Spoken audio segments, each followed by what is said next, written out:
Mr. Ramirez, how old are you, sir? I'm 22. What do you do for a living? I work at a restaurant. I'm a server. In what restaurant? Ramen by York. And where is it located? In Highland Park. What are your hours of employment, sir? I'm part-time right now. What are your hours of employment?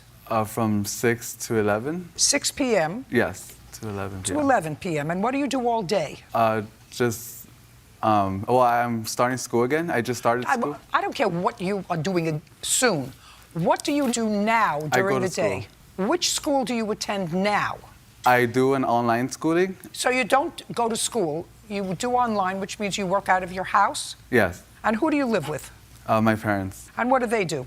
Construction. They both work? Yes. Are they working today? No. Where are they today? They have regular regular activities that they do throughout the day. I have a little sister, so they take care of my sister. What are they doing today? I have no idea. They're out doing their own thing. But they're not working today? No, I don't think so. And where is your little sister? With them. Well, you don't think so. Does that mean that you were home today doing your online school? No. What were you doing today? I had a family emergency today. I want to hear what the emergency was. I had a family emergency. I had a family emergency with my brother. He has liver cirrhosis of the liver. So it was out of nowhere, and we all went to the hospital. And I just got home. Just a second. What hospital is he in?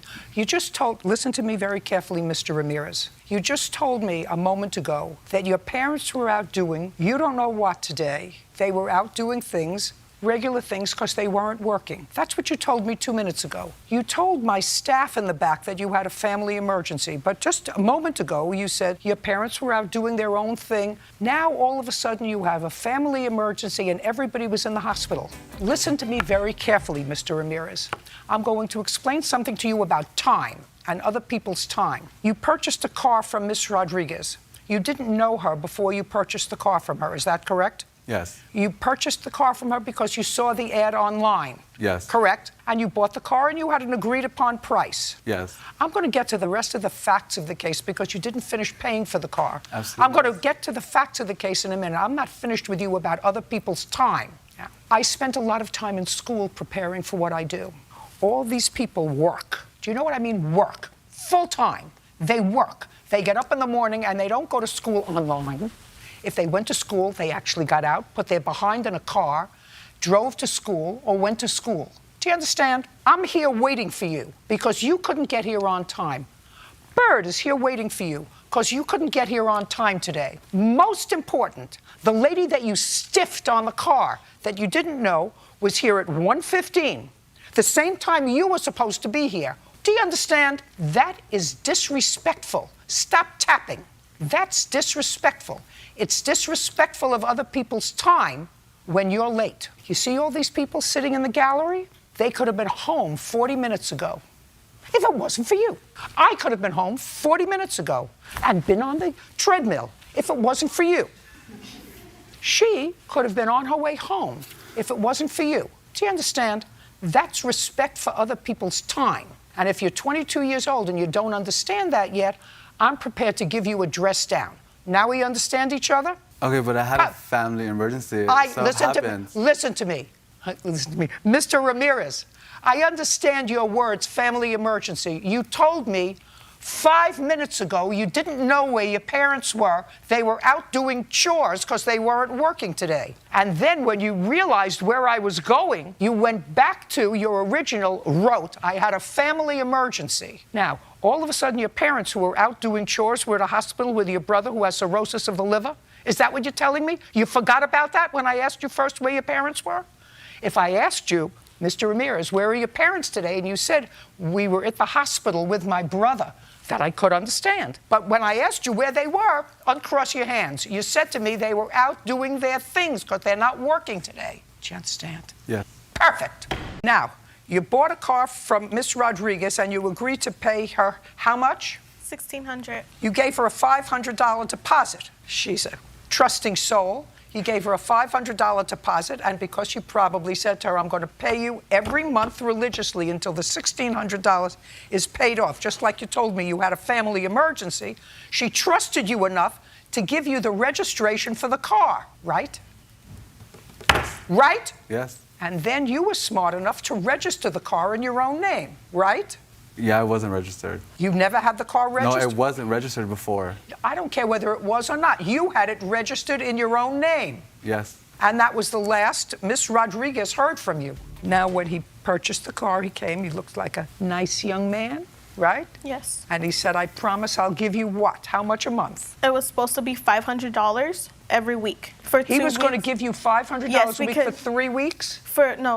December 12th was supposed to be the first payment of $500, and then December 19th was supposed to be another payment for $500, and the following week was supposed to be a payment of $100. So what happened on December 12th? I believe, Oh, don't tell me. I'm sorry. December 12th comes and goes, you don't hear from him. Yes. And what happened? I messaged him. I have text messages to prove it. I messaged him, and he was just giving me the runaround. It took me No, don't, 5. that's a conclusion, giving Yes. you the runaround. You said, where's my $500? What did he say? He told me that he was going to go to the DMV to go register because his mom wanted to make sure that the car could be registered. I told him, okay, but he still had to pay me the $500. And he said that he had to spend like $500 for the smog and to register the car. He said that he was going to go try to get a loan or borrow money from his cousin. But I told him if he pays me next week, he's going to have to pay me $1,000 because it's a late payment. Right. Well, then he was supposed to pay you the $1,000. Yes. The following week, $500 a week. He doesn't make $500 a month. Serving, what kind of food do you serve? Ramen? Yeah. Ramen, working part-time, he doesn't make $500 a month. Now, you made a deal with her for Yeah. $1,600 for her car. Yeah. You paid her $500 for the car. You were late coming to court today. When you called the clerk's office in the back, you said, I'm getting off the freeway. Were you riding a bicycle on the freeway? No. What were you riding on the freeway? A car. Whose car? Your producer's car. What happened to your car? Because I was just getting home from the emergency that I had, and he texted me and was like, "Hey, I'm in your area. I'll go get you." And I was like, "I'm sorry." I was like, "I'm just getting home. I just got home, threw on clothes, and came." Because I had earlier this morning, I had texted. I had said like, "Hey, I'm not gonna be able to make it. I have a family emergency. I'm really sorry. Like, is there any way we could push the day or the time? Like, I just Early can't." this morning. Yes. Early this morning. Well, what was your emergency early this morning? Early this morning when you called and said, is there any way we could push over the date? What was your emergency early this morning? Not at 12 o'clock or 1 o'clock. What was your emergency early this Same morning? emergency I had today. Did you, just a second, did you tell the producer that early this morning, that your brother early this morning was in the hospital with an emergency? Early this morning. Yeah, when I say early, it's like 9 o'clock, 10 o'clock early this morning, yes. And said? Is there any way I could extend like a later time or the date, I would really appreciate it. Is that what you said to her? Yes. What about the brother in the hospital with an emergency? That's why I had texted her saying, is there any No, way that's a significant thing. That way the producer wouldn't have gotten in her car to go find you. Do you understand? Yeah, I told her. Do you understand? Where's the car? What car? Her The car it's that you bought from. It's parked in front of my house. Judging for the plaintiff in the amount of $1,100. We're Thank done. you. Thank you very much. Is this your former husband? Yes. With regard to, and then I'll get to both of your cases because I have complaints and a countersuit for exactly the same thing. That each of you allege, the mother-in-law and the former daughter-in-law allege that the other has harassed them, caused them to spend money for legal fees, yada, yada, yada. All ridiculousness. So, but I want to get some of the background. So you live together for a long time. You have an 8-year-old child. How many grandchildren does Miss Renante have? Grandchildren, I believe 2. You have this granddaughter. This Correct. is a granddaughter. And where is your other grandchild? She lives in Georgia, And you live, here in Southern California. and Miss Paredes lives in Southern California? Correct. Right. So this is the only grandchild that's near you. Correct. Did you have a settlement agreement in your divorce decree, or was this a case tried with regard to custody and visitation and support? Well, we went to court a few times, but in the end, we agreed. Okay, what did you agree to with regard to custody? We finally agreed to 50-50 on legal and physical custody. And how does that work with an 8-year-old in school? Do you live close by to each other? Kind of, maybe like 12 miles apart. As far as school, from my understanding, they're late a lot. No, not. So that's not what as I far as- asked you. Oh, okay. How is the week divided? Oh, I see. It's 1 week on, 1 week off. And when your daughter is with her father, does her father live with his mother? Yes. I live with my son. I moved into his house. I live with him. You live together. Correct. Fine. So you have 3 minutes to tell me what the problem is and why you think you have a lawsuit. 2015, she brought me to court, filed the TRO, was granted the restraining order for both sides to stay away from each other. Okay, so just a second. So she brought you to court on a restraining order. Yes. She made an application for a temporary restraining order. Yes. Is that correct? And you were served with a temporary restraining order? Not served necessarily. I was told through my son's lawyer that I was being served. What were the allegations in that application for an order of protection? She claimed I threatened to stab her in the back with a knife. And was that case tried or settled? Well, it wasn't tried. I think it Was was a just, final protective order granted? yes, for 3 years. And were they mutual protective orders? Yes. So after she filed an application for a protective order, did you file an application for a protective order? No, because the order was a joint Just- order. No. Wasn't a joint order. She went first. Correct. She filed an application alleging that you threatened her. Alleging. Then either one of two things happen. Either you filed for a protective order and both those cases are joined together, or when you go to court because the judge is maybe a little bit lazy, maybe one person has a lawyer and says, listen, we don't have to try this. Why don't you both just agree not to annoy or harass each other for 3 years, and then we can save ourselves a lot of time and a lot of expense. So either one of two things happened. Either you filed for a protective order after she served you in 2015. Did you do that? I did not know. Well, then if you did not, then what happened is the second thing happened on my menu, which was maybe judge is a little bit lazy. Did you have a lawyer? Yes. And did her lawyer speak to you? No, spoke to my lawyer. So you both had lawyers. I had a family lawyer because it was her son's family lawyer, and they already knew each other. So that's how, with our custody case, so that's how they spoke to each other. So my lawyer, my family lawyer, had to get involved in this case because of that. Well, didn't have to because of that, because you weren't a defendant or a respondent in that case. Mm-hmm. Only she was. Mm-hmm. But you brought your lawyer with you, and the two lawyers talked to each other. Mm-hmm. Did the two lawyers also talk to the judge? Yes, I believe so. Right. So mutual protective orders were granted. Yes. Great. Even though no case had been filed against you. No. So I still don't hear a lawsuit. I have not talked to this woman since 2009. So the allegation that she put that I stabbed her in the back was something that I Mr. said. Renate, let me explain something to you. You had a lawyer.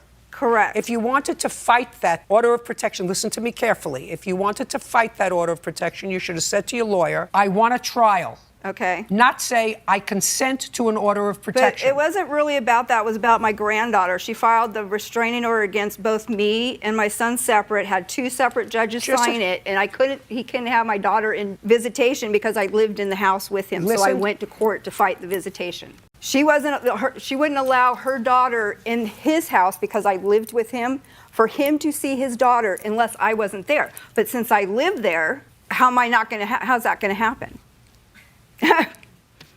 What's your last name? Renonce, ma'am. Stand up next to your mother. Yes, ma'am. She's too involved in your business. No, I'm not. She drags me into the business. Listen to me. Listen to me. I didn't ask you a question. She's too involved in your business. Yes. I've been doing this business for 50 years. I met her 5 minutes ago, and I'm telling you, she's a nice lady, and you don't look like a bad guy. You're quiet. You don't look like a bad guy. She's too involved in your business. What? You created that. You created it because you needed help when your daughter was spending her week with you. Negative. I assume. Negative. I moved my parents in 2 years ago with me because both my grandparents passed away and they were struggling. My dad had a stroke and he lost his job, so I took him in and I've been supporting them for the last 2 years. If I were you, I would put my foot down and say, don't get involved with my business. You worked out a settlement with your former wife? Yes. With regard to custody? Yes. Is he a good father? Yes. See what she said? Yes. That was right up front. No, he did this, he did. Does he love his daughter? Oh, yes. Is she a good mother? Yes. She love her daughter? Yes. That's the trouble. That's the trouble. And you're going to have a problem as long as she lives with you.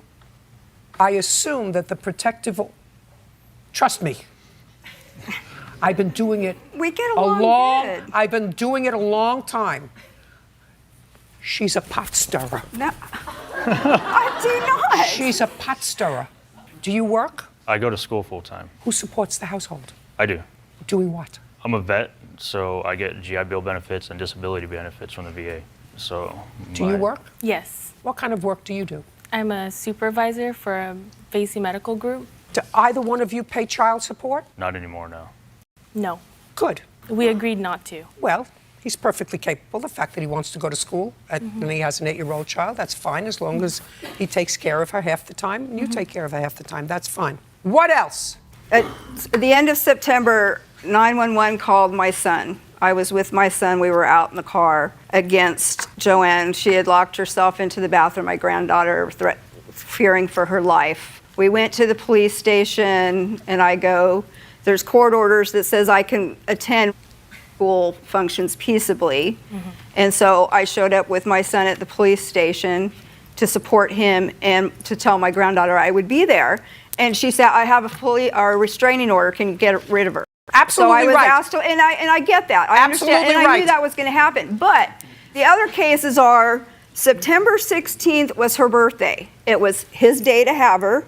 She shows up and expects me to stay away while she shows up on his week. Thanksgiving, she did it again. She sent a text message saying, your mom better not be there because I'm going to be there. My granddaughter was in a choir for Thanksgiving at her church. Which is my church. Yeah, I just said your church. Right. Mr. And so Renate, we showed up. you got the drill? Yeah. Do you understand the drill? Yes, ma'am. I want to be You there did. for my daughter, my granddaughter. I want to tell you something. Grandparents in this country do not have rights to see their grandchildren. Now, I used to think that that was an absolutely ridiculous law unless either parent was considered unfit to take care of them. In this country, in most jurisdictions, the parent has the right to say, this is a person who I think is good for you to be around or not. And if it's not good for you to be around a grandparent, for whatever reason, either because they're a pot stirrer. Not a pot stirrer. Her daughter comes let to me tell you because something, Ms. she Ferrante. can talk to me and not talk to her mother. She feels comfortable talking to me. She talks to me. She doesn't talk to her mom. I'm not a pot stirrer. I stay out of stuff. Do you have it? Yes. Do you understand it? And it may have to reach a point where you say to your mother and your father, is he still alive? Yes, he is. You have to find someplace else to live. We're working I'll on help that, you. Your I'll Honor. help you, but you have to find someplace else to live. You can't be involved with my business, with my ex-wife and my daughter. My ex-wife and I seem to get along just fine unless you're involved They in the actually business. don't get Your case along. is dismissed. Goodbye. Don't get We're done.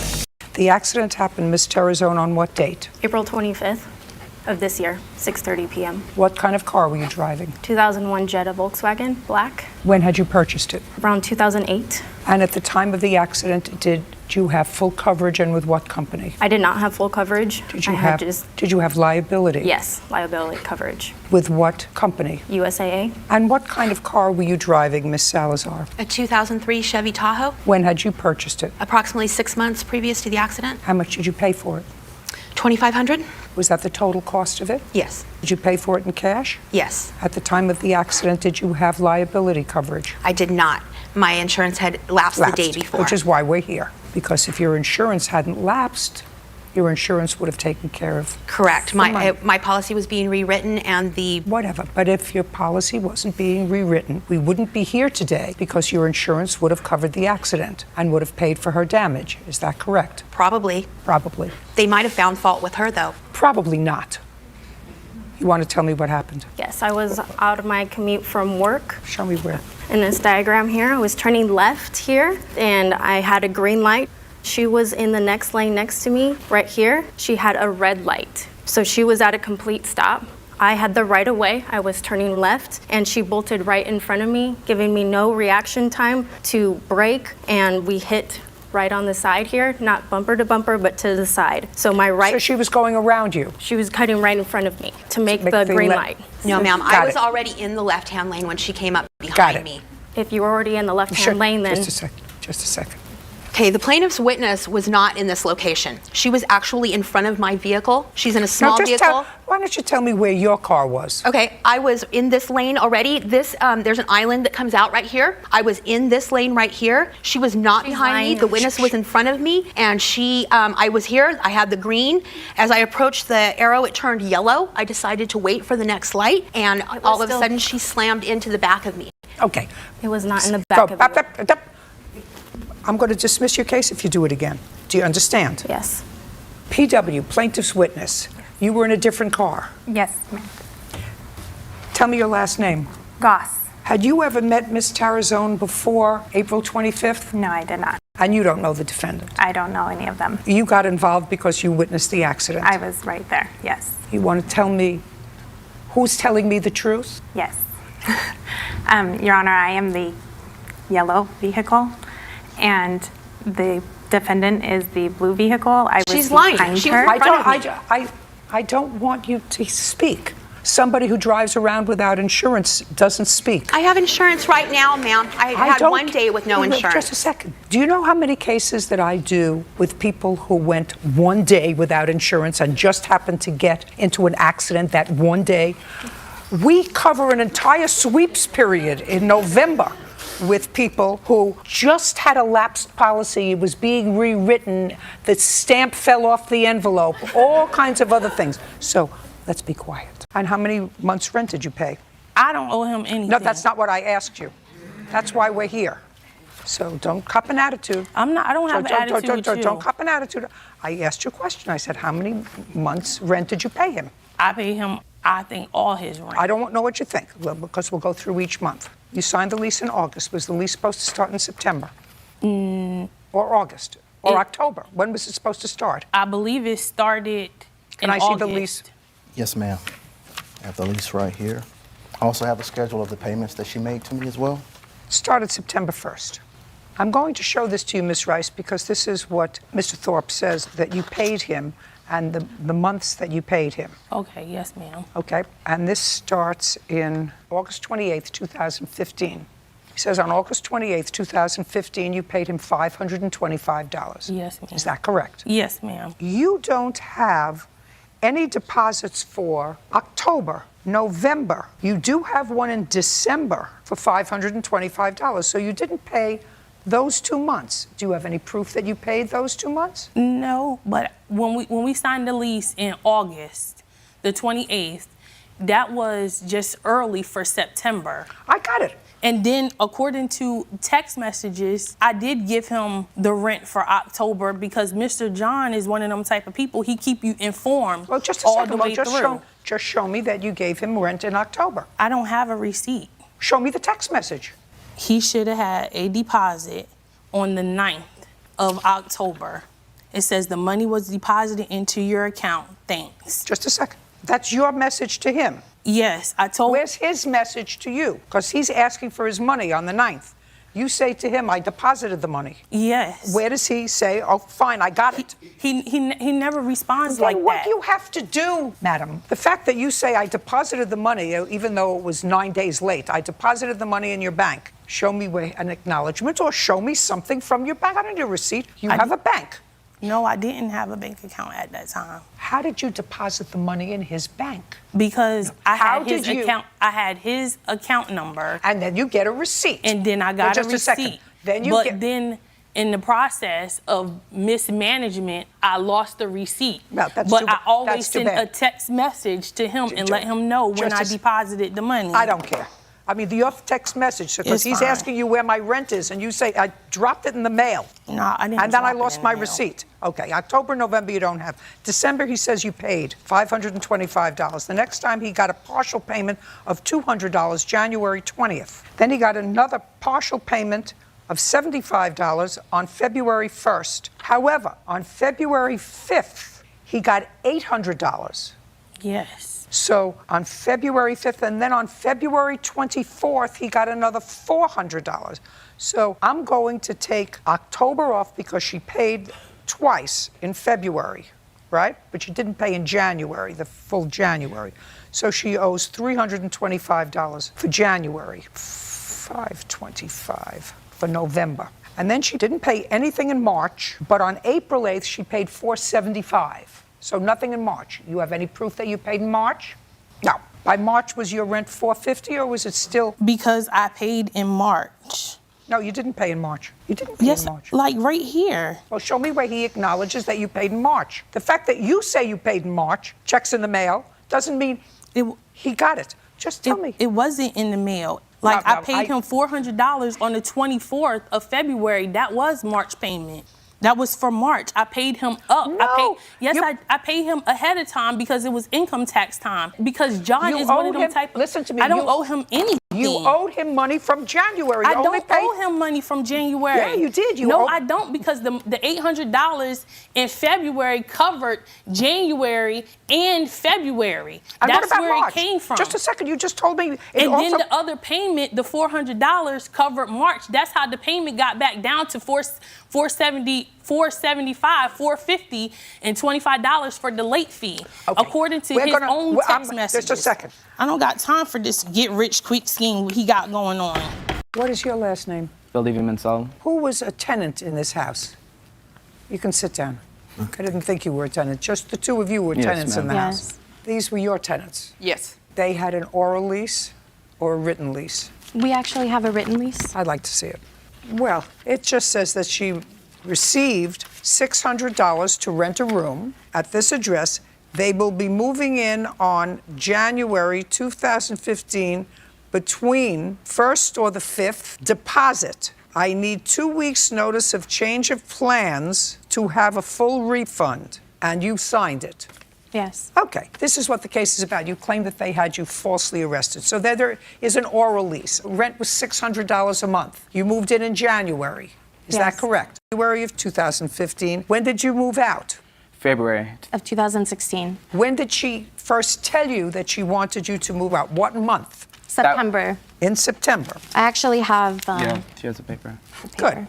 So between the time you moved in, which was January Right. 2015, and the time you were notified that she wanted you to leave, which was in September, Right. After we asked for repairs. it's just September Yes, September 2015, 15. between those periods of time, you paid rent. Yes. In what amount? $600. Your Honor, they pay you. Shh. I'm figuring this case out myself. Sure. After September of 2015, when she notified you that she would like you to be out by the 15th of October, and she sent this to you on September 15th, did you pay October's rent? Yes. Yes, I have. Shh. The answer is yes. May I see it? Yes. October's rent paid on October 15th. Yes. Did you pay November's rent? Yes. May I see it? Yes. You paid that on November 20th. Yes. Did you pay December's rent? No, we did not. But Okay. No. You did not pay December's rent? No. She told us that she didn't want any money from us at all. Just a second. Okay. No, she wanted you out on October 15th. We have a text message saying that she wants us out, that she doesn't want a penny for us for utilities or rent. Just a second. Okay. Listen to me carefully. I'm going to take a look at that. Okay. She's already served you with a 30-day notice to leave. Yeah.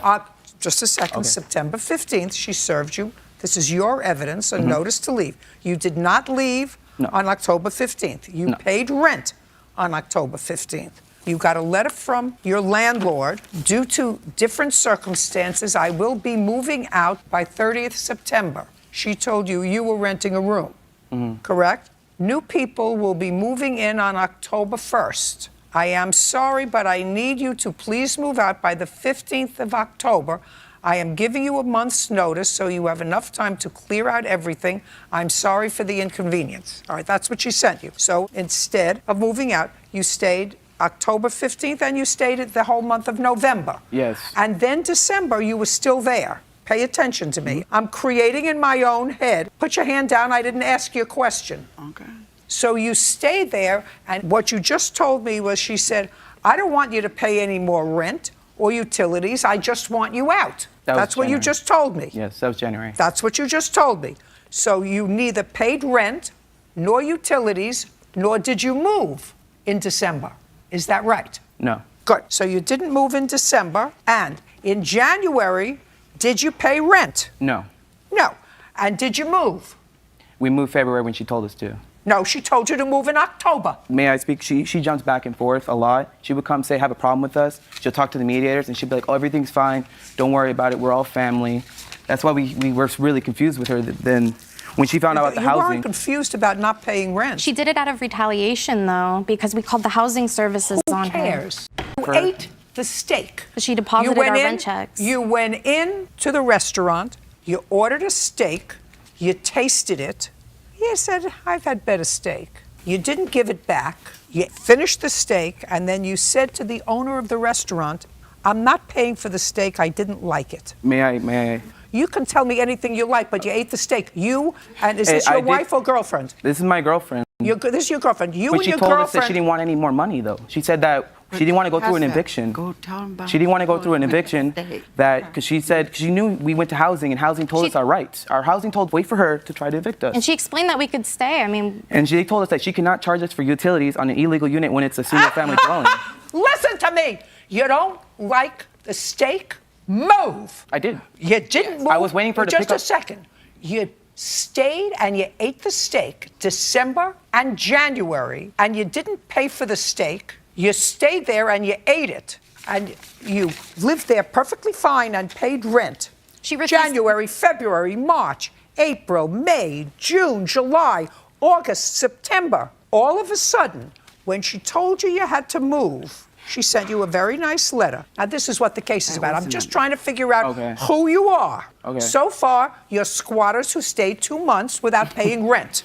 That's Now, not true. now You what get I one- want to know is, when you filed for an order of protection, what month and year did you file for an order of protection against her? And I want to see the basis that you put in It was January the protective. 22nd, 2016. January. Okay, now in January 22nd, you already had not paid rent in December. You had not paid rent in January. Now I want to see what you filed.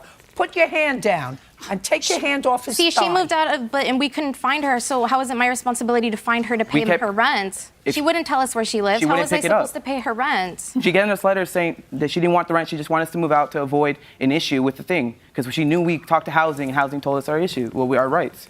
Excuse me, she didn't pay. We paid December, but we still have it. I mean, she didn't come and collect it, And then she told us she didn't want it. and she purposefully did that so she didn't have to. I'm reading what you filed in here. I understand. You know what you filed in here? Yes, I do. Ah. Yes, I do. Patrick needs protection because Romalda has been harassing him verbally and tried opening his front door, threatening him to throw him and my property out. Then she says, November, she threatened me after she asked you to move, and my boyfriend, saying we had to leave. That doesn't sound equivocal to me. Or else she would change the locks on us and throw our property out. Today, January 2nd, she ran up to my car, waited outside for me, opened up my door without my consent, grabbed me and threatened me. Now I want you to tell me about that. I want you to tell me on January 22nd exactly what happened. Okay, I was leaving my property at like 8 a.m. and she was in the backyard cleaning because she didn't live at the property, but she was still cleaning the backyard up. I was walking out and she comes up to me, and it's already been arranged that she wouldn't speak to me because I told her I felt uncomfortable. That's why she speaks to Javier. She doesn't speak, I mean, we don't understand each other. You understood each other before October. Not very No, but clearly. Before October. Well, then you're an idiot for staying there. Miss Hankins, who is this? Matthew Lopez. He is my witness. He is now my roommate. He's your witness to what? Well, to an entire month in the apartment. A what? Speak up. He watched me in a fire damage, helped with the damage, and then also helped move me out. What kind of premises did you rent to the plaintiff? It's a small studio apartment that was attached to an extra building on our church property that we had remodeled just for her and her daughter. How long do you know her? At least 6+ years. And when you say you remodeled a studio on church property, what do you have to do with the church property? Our church, we have 70 acres of land, so we had an extra building that we used as a garage, also for our youth, a man cave, and so there was a section that we converted into a very nice studio apartment that I had planned to make that arrangement later when we were hoping to get a groundskeeper it came up when Lisa was needing a place to stay. How did you know she was needing a place to stay? She was living with her parents, and she was complaining weekly to us about the conditions and the treatment that she was getting from her stepdad. Do you know what she was doing for a living? Working at Family Dollar. Do you know what she was doing there? She started out as a cashier clerk, and then since the last year or so, she was promoted to assistant manager. When did she move into this studio that you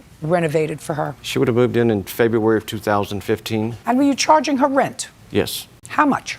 $500 a month. Was she able to pay her rent? No, she could not make a monthly payment, so the arrangement we had came to that when she got her tax check, she had $5,000 for 2015. So she gave the entire $5,000 and prepaid her rent for the first 10 months of the year, which allowed us to do the work to make the apartment livable. And so she gave the $5,000, we fixed it up, she moved in, she had no rent for 10 months.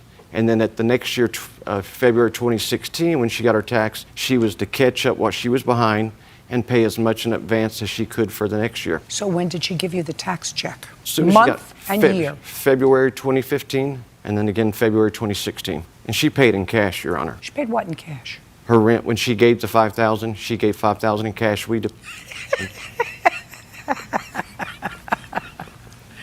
And she did all of this because she didn't have money. She had herself and her daughter, so she didn't have money to pay you rent. So she waited to get her tax check, and she got her tax check, and she went to some sort of a bank and got cash to give to you.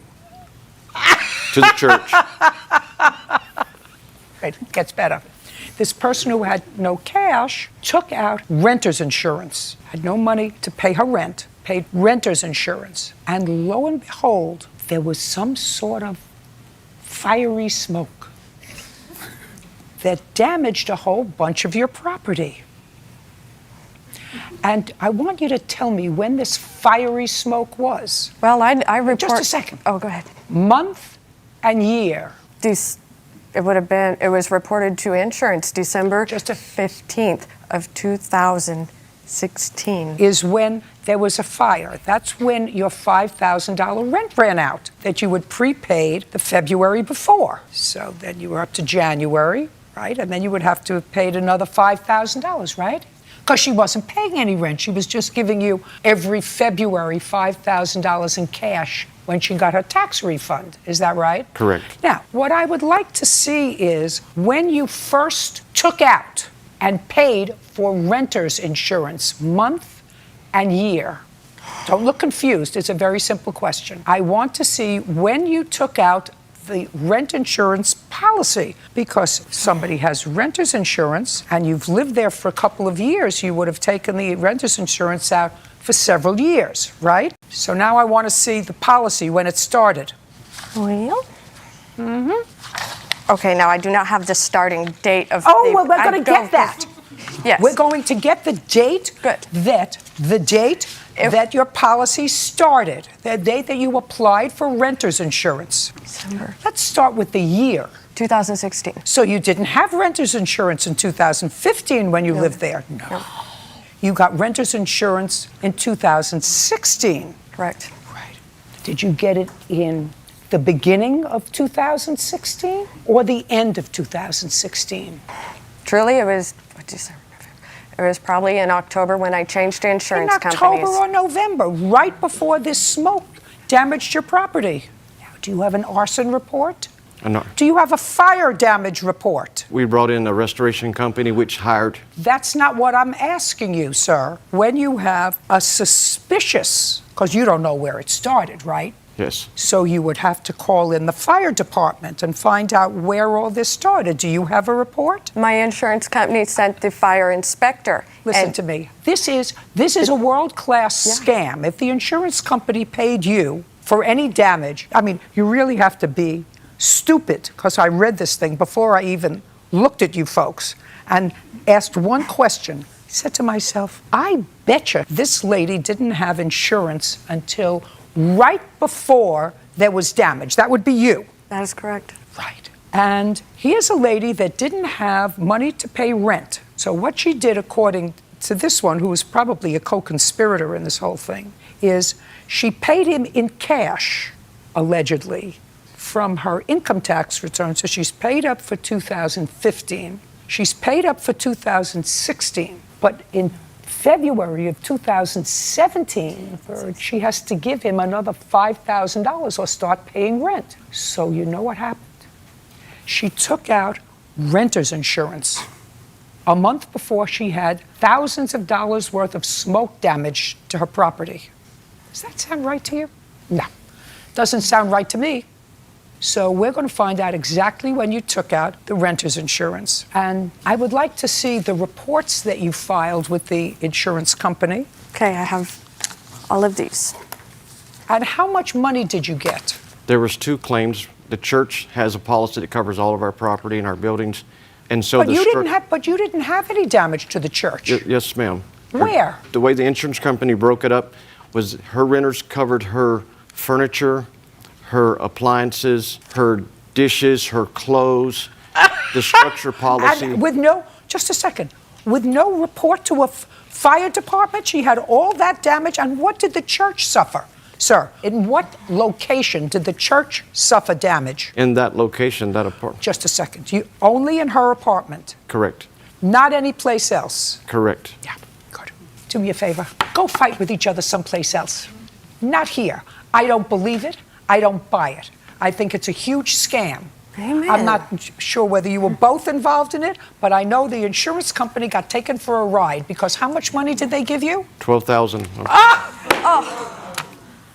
Gone. We're done. Miss Irish, this is your son. He's a minor. The car that was damaged is probably in your name, so it belongs to you. And it is your claim that Mr. Garland's son hit that car with a baseball bat. You weren't there. You don't know what happened. And Mr. Garland, you weren't there, and you don't know what happened either. That's correct, Your Honor. Why don't you both sit down? So now I have my prey. Mr. Hochberg, what's your first name? Nick. What is this young man's name? Matthew Magruder. And your first name? Max. You can stand up. Yes, Your Honor. You're Matthew. Yes.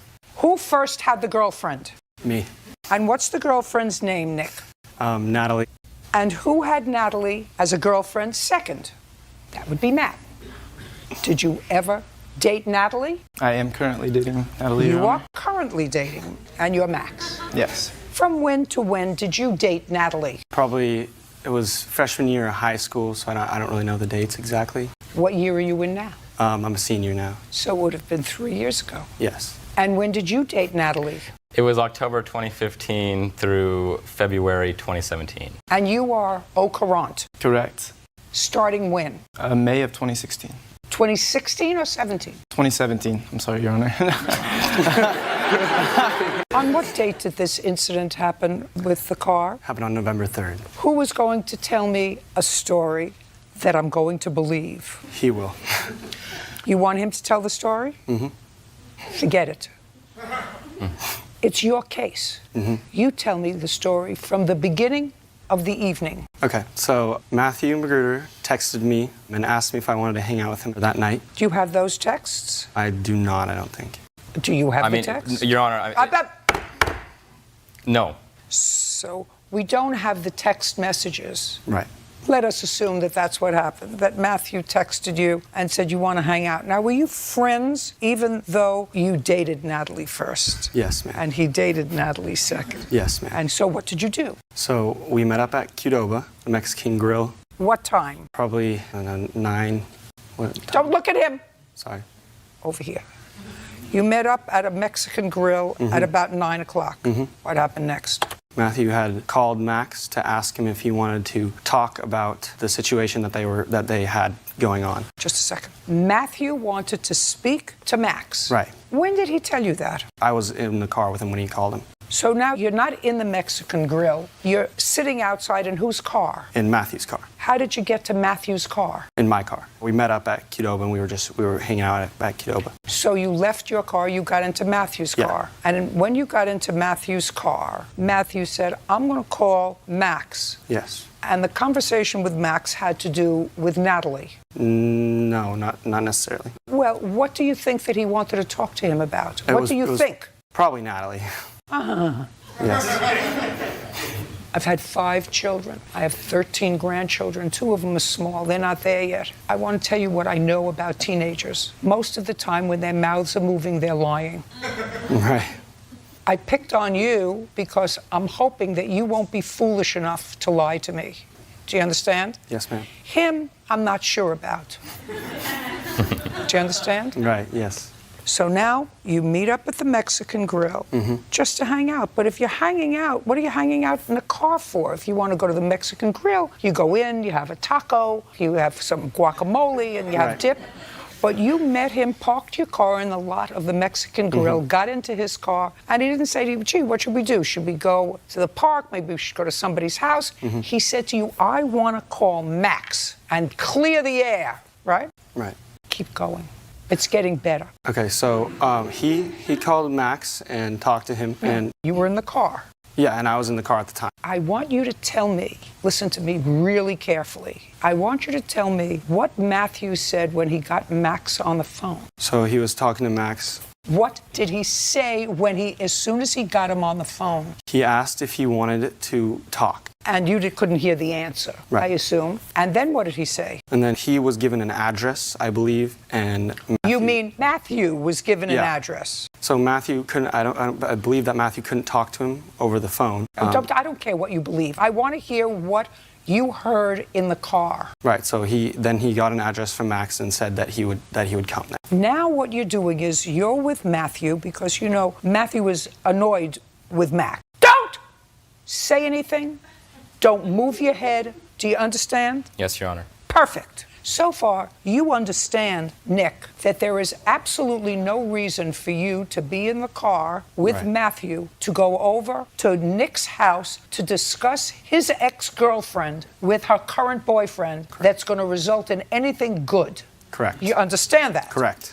I did. I just want to make sure you understand that. Yes. Because your mother gave me a whole thing here in the complaint that makes it sound as if the two of you should have halos on the top of your head. And I know that that's a lot of baloney. Correct. So you go over to Max's house. Well, I had gotten in my car now with another friend of mine. Just a second, you got another friend? Yeah, I had. Just a second. Tell me about the other friend that you had. He was with me when we drove to Qdoba, and then just a second. And then we talked to Matthew. Did he get out of your car, or was your friend waiting in your car? Well, we were kind of just hanging out around the cars. We weren't really in anyone's car. We were just hanging out around the two cars. You told me a moment ago that you were in. I was in. That yes. you were in the car. Yes, that's correct. With Matthew. Yes. Where was your friend? He was around the car too. I don't know exactly where he was, but he was around the car. But not in the car. No. Now Matthew gets an address. What's the next thing that Matthew says to you? Well, he wanted me to go up to the house with him. But I necessarily didn't really want to go up to the house, but I had nothing else to do, so I followed him up there. You got where this is going? Yep. You got where this is going? Now, is what you are suggesting to me that 4 of you went to Max's house? No, I did not. How many?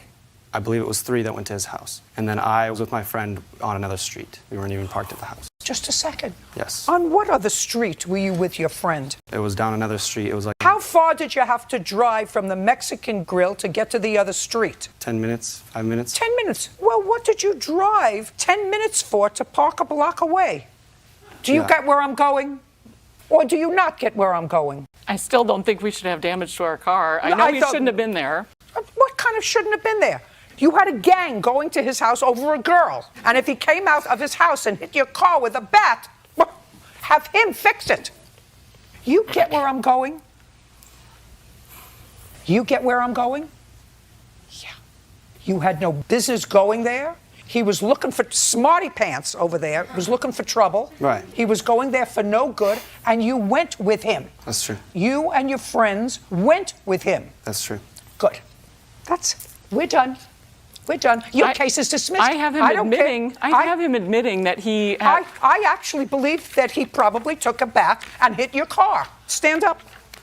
Miss Irish, I want you to pay careful attention to me. I actually believe that at some point this young man came out of his house with a bat and hit your car. Have him pay for it because he shouldn't have been there. They went as a gang to his house over a girl. But they drove, listen to me, he drove 10 minutes from a safe parking lot to around the corner from his house I agree he shouldn't have been there. Absolutely. But I don't think anybody should be damaged or hurt or hit. I mean, I don't think that we should have to pay I don't for the care car what you damage. think. Your Honor, I wasn't. I don't care what you think. What I'm telling you is your son's judgment or lack thereof caused your car to be damaged. He went with a group of people looking for I'm speaking, who were looking for no good, including this wise guy. And your son says, I shouldn't have been there. I shouldn't have gone. I was with my other friends. Why did you go? I had nothing else to do. You should, I agree with that. Except for our car shouldn't have damage on it. It shouldn't. I think he should fix it. I think your son should fix it. I have evidence from Max saying he wanted to pay for the car. I don't care. That's why we're here. If he wanted to pay for the car, he should have paid for it. Your Honor. I'm telling you, I believe that Max hit the car with a bat. He's not paying for it. He's paying for it. Because your son should never have been there. And that's the lesson that you're supposed to teach him. You're supposed to teach him, don't get involved in incidents that could become dangerous for you or somebody else. This smarty pants was looking for no good, and he knows it, and he went with him anyway because he had nothing else to do, he and his other friends. So you pay for the car. And if you want the appropriate person to be charged for it, charge the one who had nothing to do that night. We're done. Goodbye. Mr. and Mrs. Purcell, you purchased a lottery ticket. Correct. Where did you purchase it? A bar next to our home And where is that? in Sandy, Oregon. When did you purchase it? February 20th, 2016. How much did you pay for the lottery ticket and what were the prizes? We paid $20 for 20 games. It was an 8-spot Keno ticket. Have you played this particular lottery before? And it's an Oregon lottery. Yes, and yes, we have. Did you ever win before? Yes. And prior to this ticket, how much had you won before? We won one for $600 once. And that's the only time? No, we've won a couple for about that amount. A couple for $600? Yes. So it more than paid for itself? Yes. I assume. That's Yes. why you keep playing. Lucky people. Yeah, we've lost a few too. We've lost a few Oh, too. I can imagine. People usually only talk about their wins. Absolutely. So you bought this lottery ticket and lo and behold, you won. How much did you win? $1,750. And you found out that you won how? Well, my husband went and checked the Did You Win machine, and it said, you're a winner, please see your retailer. So he brought it up to the bartender, who is our witness, Tria, and she scanned the ticket. Now, if you win over $600, it doesn't tell you immediately how much you won. You have to go back and check the numbers, and then you can find out how much you won. But we had hit 7 out of the 8 numbers, and that paid $1,750. What did you do next? Celebrated. And then the next day, I went and got a claim form, which you can get right there at the saloon. And I brought it home, and Dave, my husband, filled it out the next day. Listing your name, your address? It was in my name. He put the claim form in my name. He even took a picture of the ticket. Okay. We put it in the claim form and sent it out the next day. And you have a picture of the ticket? Yes. Correct. And then what do? They send you a check? Yeah, you send it into Salem, Oregon, and it usually takes about 3 days to get it back. And it didn't come back? And it didn't come back. And you began investigating, and you had the picture of the ticket with the numbers. Yeah, we waited the 2 weeks that they tell you to wait. On the 15th day, I called down there to Lottery and gave her my last name and the numbers. I said, we didn't receive our money. Well, they didn't have any of our information. So I told Dave, someone claimed our ticket. Somebody stole our ticket. So that's when I put in a public records request through the Lottery and received his information. Okay, and that's how we get to the defendant who cashed your lottery ticket. Correct. Okay. First, I'd like to see a photo of the ticket. He has it on his phone that is actually date stamped. I have a picture of it here, but if you'd like to see it with the date on it, I would. That's the picture of the ticket, and then he has it on his phone also. That was taken in February. Got it. Thank you. We also have our claim form. You'd like to see that? I would. As a matter of fact, I'd like to have it up here. You'd notice the date, it's the 22nd of February. Okay, did you contact Mr. Linwood personally? I contacted him through Facebook. And did he respond? Yes, after a couple of attempts. Okay, and what did he say to you when he responded on Facebook? I'd be glad to show you that. I'd like to see it. I draw your attention to the last few. I'm going to read them all. Yeah, because he does change his story a couple of times. Okay.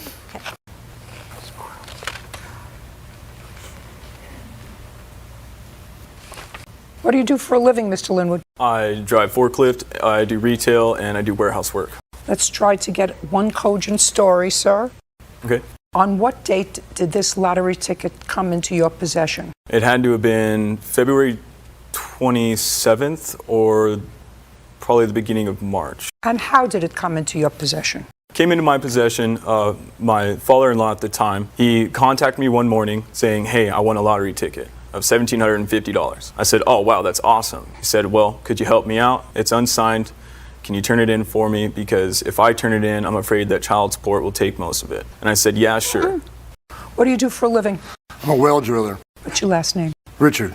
On what date did this lottery ticket come into your possession? It was on a Friday night. I was at a bar called the Country Corral. You go to the bar often? No, I played video poker that night. Is this bar near to where you live? Close, yes. You never know where I'm going to be going, Mr. Richard. Do you understand? I got you. So it's close to where you live, and you've lived at this address for how long? Probably 2 months at the time. Why 2 months? Because I relocated. With whom did you relocate? My daughter and my son-in-law. The three of you moved into this place together. Am I understanding that you moved into this new place 2 months before, so that would have been in December, with the defendant and your daughter? Correct. You see how you don't know where I'm going, so you understand that? Yes, I do. Yes, you do. So now you're at a place with Mr. Linwood, and Mr. Linwood just told me that he got a call from you. Now he lives with you. Why do you think that I would believe that since you were living with him, he would call you instead of discussing it with you when he saw you at home? Why do you think that, Mr. Linwood? Well, you have to think fast. Just tell me why you think that he would call you, and you would have a record of that, correct? On your phone log that he called you. I do not, Your Honor. It was an old phone. But why do you think he would call you instead of discussing it with you in person? Because clearly he wanted you to do something illegal, right? Right? If he was looking to avoid child support, he was looking to do something illegal, right? Yes. Isn't that something you would want to discuss in person with somebody rather than over the phone? Absolutely, Your Honor. So why would you think if he was living with you, he would discuss that with you over the phone? And by the way, where did you get the call? I got the call. I was at my house, and where was he? He's not always at the house. It's going to get better. I'm going to enjoy it better. All right. Now, Mr. Richard. Your Honor. Do you understand? This is not going to turn out well for you or for him, because I read his texts back and forth to the plaintiffs, and his texts back and forth suggest to me he clearly knew that he came into possession of this lottery ticket that did not belong to him. And you knew that if you were involved, that you came into possession of the lottery ticket that didn't belong to you, because immediately what he said was, please don't go to the cops. I will have your money, please. And the first thing he said was that you gave him the lottery ticket as a gift. As a gift. As a gift. But then he said that you didn't give it to him as a gift. He said you asked him to cash it for you so that you could avoid child support. Which one do you think it is? Gift. It was a gift to him. Yes. Well, then he had the money, you see. Then 2 weeks later, 2 weeks later, he had the money. He said, I didn't spend most of it. I have $900. Then he said, I have $1,400. I have to wait until I get paid, but I'll get it all back to you. And then all of a sudden, your tone changed, Mr. Linwood. Yes, it did, Your Honor. And why did your tone change? Your Honor, my father-in-law told me... Your father-in-law is a liar. So he can sit down. Sit. And so are you. In a short space of 2 pages, you changed your story 3 times. Yes, I did. And you swore, and just a second, and you swore to me that he is a liar. Do you want to know why? Why? Because he just said to me that it was a gift to you. And your answer says he asked me to cash the lottery ticket for him, and this is a sworn deposition, because at the time he owed back child support, and he was afraid that his winnings would be taken away from him. Now, he just swore to me that he made this lottery ticket gift as a gift to you. It was not a gift, Your Honor. Well, so then you just called him a liar. So he's a liar. Yes. That's what I said. That's why I told him to sit down. You see, and you came together. And you two are so stupid you can't even get your stories together. You slept in the same hotel room last night and you can't get your stories together. They ought to give a prize for stupid. Judgment for the plaintiff in the amount of $1750. We're done. Mr. Hazelton, the defendant is your mother. And it is your claim that she had you falsely arrested a little over a year ago for both stealing her property and for assaulting your sister, who tried to intervene and prevent you from taking her television. That's what the case is about. You spent, according to you, 6 days in jail. You finally bailed yourself out, and you want to be compensated for that. That's what the case is about. Okay. Prior to being arrested last year, when you were arrested on your mother's complaint, how many times had you been arrested before? A bunch. How many? More than a dozen? I could say yes. And were those, at least some of those arrests, drug-related? No. Were they alcohol-related? No. Were they physically related? Were they assault cases? Some. But what does that got to pertain to this case? Everything pertains to this case. Was some of them involving theft? No. Was some of them involving trespass? No. So they were all involving assault. More than a dozen cases. What I'm gathering now is information. So of the more than a dozen arrests you had, none involved drugs, none involved alcohol, none involved theft, none involved trespass, all involved assault. Is that a yes or a no? That's a no. What else did they involve other than assault? I'm just talking about this case, Your Honor. I'm talking about who the I'm party... going to talk about this case at hand. If you don't want to discuss this case, then we can just dismiss it. Great. Then I'm dismissing it. Thank you very much. All right, thank you. You have a good day. Mr. Hazelton, Officer Byrd tells me that you have had second thoughts about answering the court's questions, and you're asking me to reconsider the dismissal of this case. Is that correct? That is correct, Your Honor. Okay. So then let's get back to where I was questioning you before. According to your answers previously, you've been arrested at least a dozen times, none involving drugs. Is that correct? That is correct. None involving alcohol. That is correct. None involving burglary. That is correct. None involving theft. That is correct. All involving assault. That is correct. 3 times. So of the more than dozen times you've been arrested, it is as a result of either temper or a mental illness, if it wasn't drug or alcohol related. No, my anger gets the best of me. Well, that's an uncontrollable... It's an uncontrollable issue. For which you've been or not been in treatment? Not.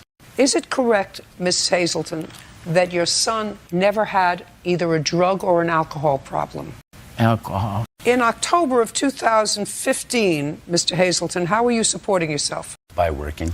For whom? Green Star Lawn Maintenance. How long have you worked for them? For 38 years off and on. Are you working for them now? Yes. Full time? Yes. In the same location? Yes. Is that correct? I think so. Do you remember on what day you were arrested? Yeah, I was arrested on May 6, 2015. Where? In Henry County. Is that where you live? I lived, yes. What time were you arrested? About 12:20. In the morning? In the morning, yeah. And you were at home? I was at home, right? And you were arrested on the complaint of your mother and or your sister? Or just your mother? I was arrested on my mother and sister's complaint stating that I walked in an unlocked door, used the restroom. Upon leaving the restroom, stole the TV out of my mom's room, hit my sister 3 times in the face, and left with the TV. Okay. You're the sister? No. Where is the sister? She's passed away. Were you at home that day? No. So the sister that you allegedly assaulted is no longer here? No. Is that correct? That is correct. And I gather from your answer that you were not at home when this took place. No. Did you have a conversation with your daughter when you got home? She was holding an ice. Just a second. Did you have a conversation with her? Yes. At what time did you get home on, it would be the 5th Right. of May? What time did you get home? Between probably 9:30 and 9:45, I was playing bingo. And at that time, Miss Hazelton, who did you live with? My daughter lived with me. How old was she? Let's see. She was 52. Shh. Yeah, she was 50. She was 50 then? Yeah. So when you came home, it was 9:30, 9:45, and tell me first what you saw. I saw her holding an ice pack on her face, and I asked her what happened. And she said Glenn came here to use the bathroom, so she let him in. And in the process of using the restroom, he came out with my 32-inch TV, and she went to stop him, and he hit her in the face. That's what she told me. And I was only in the house maybe 5 minutes before the police were knocking on the doors. Had your daughter called the police? Yes. Okay, so she had called the police before you even got home. Oh, yes. Do you have the police report? No, I don't have that. Do you have the police Yes, I do. report? I'd like to see it, sir. Okay. Just the police report. It's right there. You do know that these reports indicate that you were totally uncooperative, had to be placed in hood, a spit hood, had to be put in an isolation area. Excuse me, Are Your you Honor.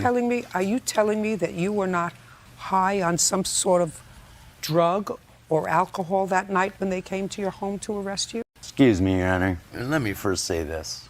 I asked you a question, Mr. Hazelton. We had no, an I was agreement. not high. We No, I had- was not high. No, I was not on no drugs, okay? Okay. My actions speak louder than words. I was arrested, hauled off to jail, ripped out of my bed in my underwear, and you're telling me for a crime I did not commit, how would you react? And the charges were dismissed, not by the judge, by the public defender, the state's attorney, because I didn't steal the TV that my mom said. And my mother sat there and said she's seen me in a while. She hasn't seen me in 7 years. And it's just, or it came out of her in the police report, she states that.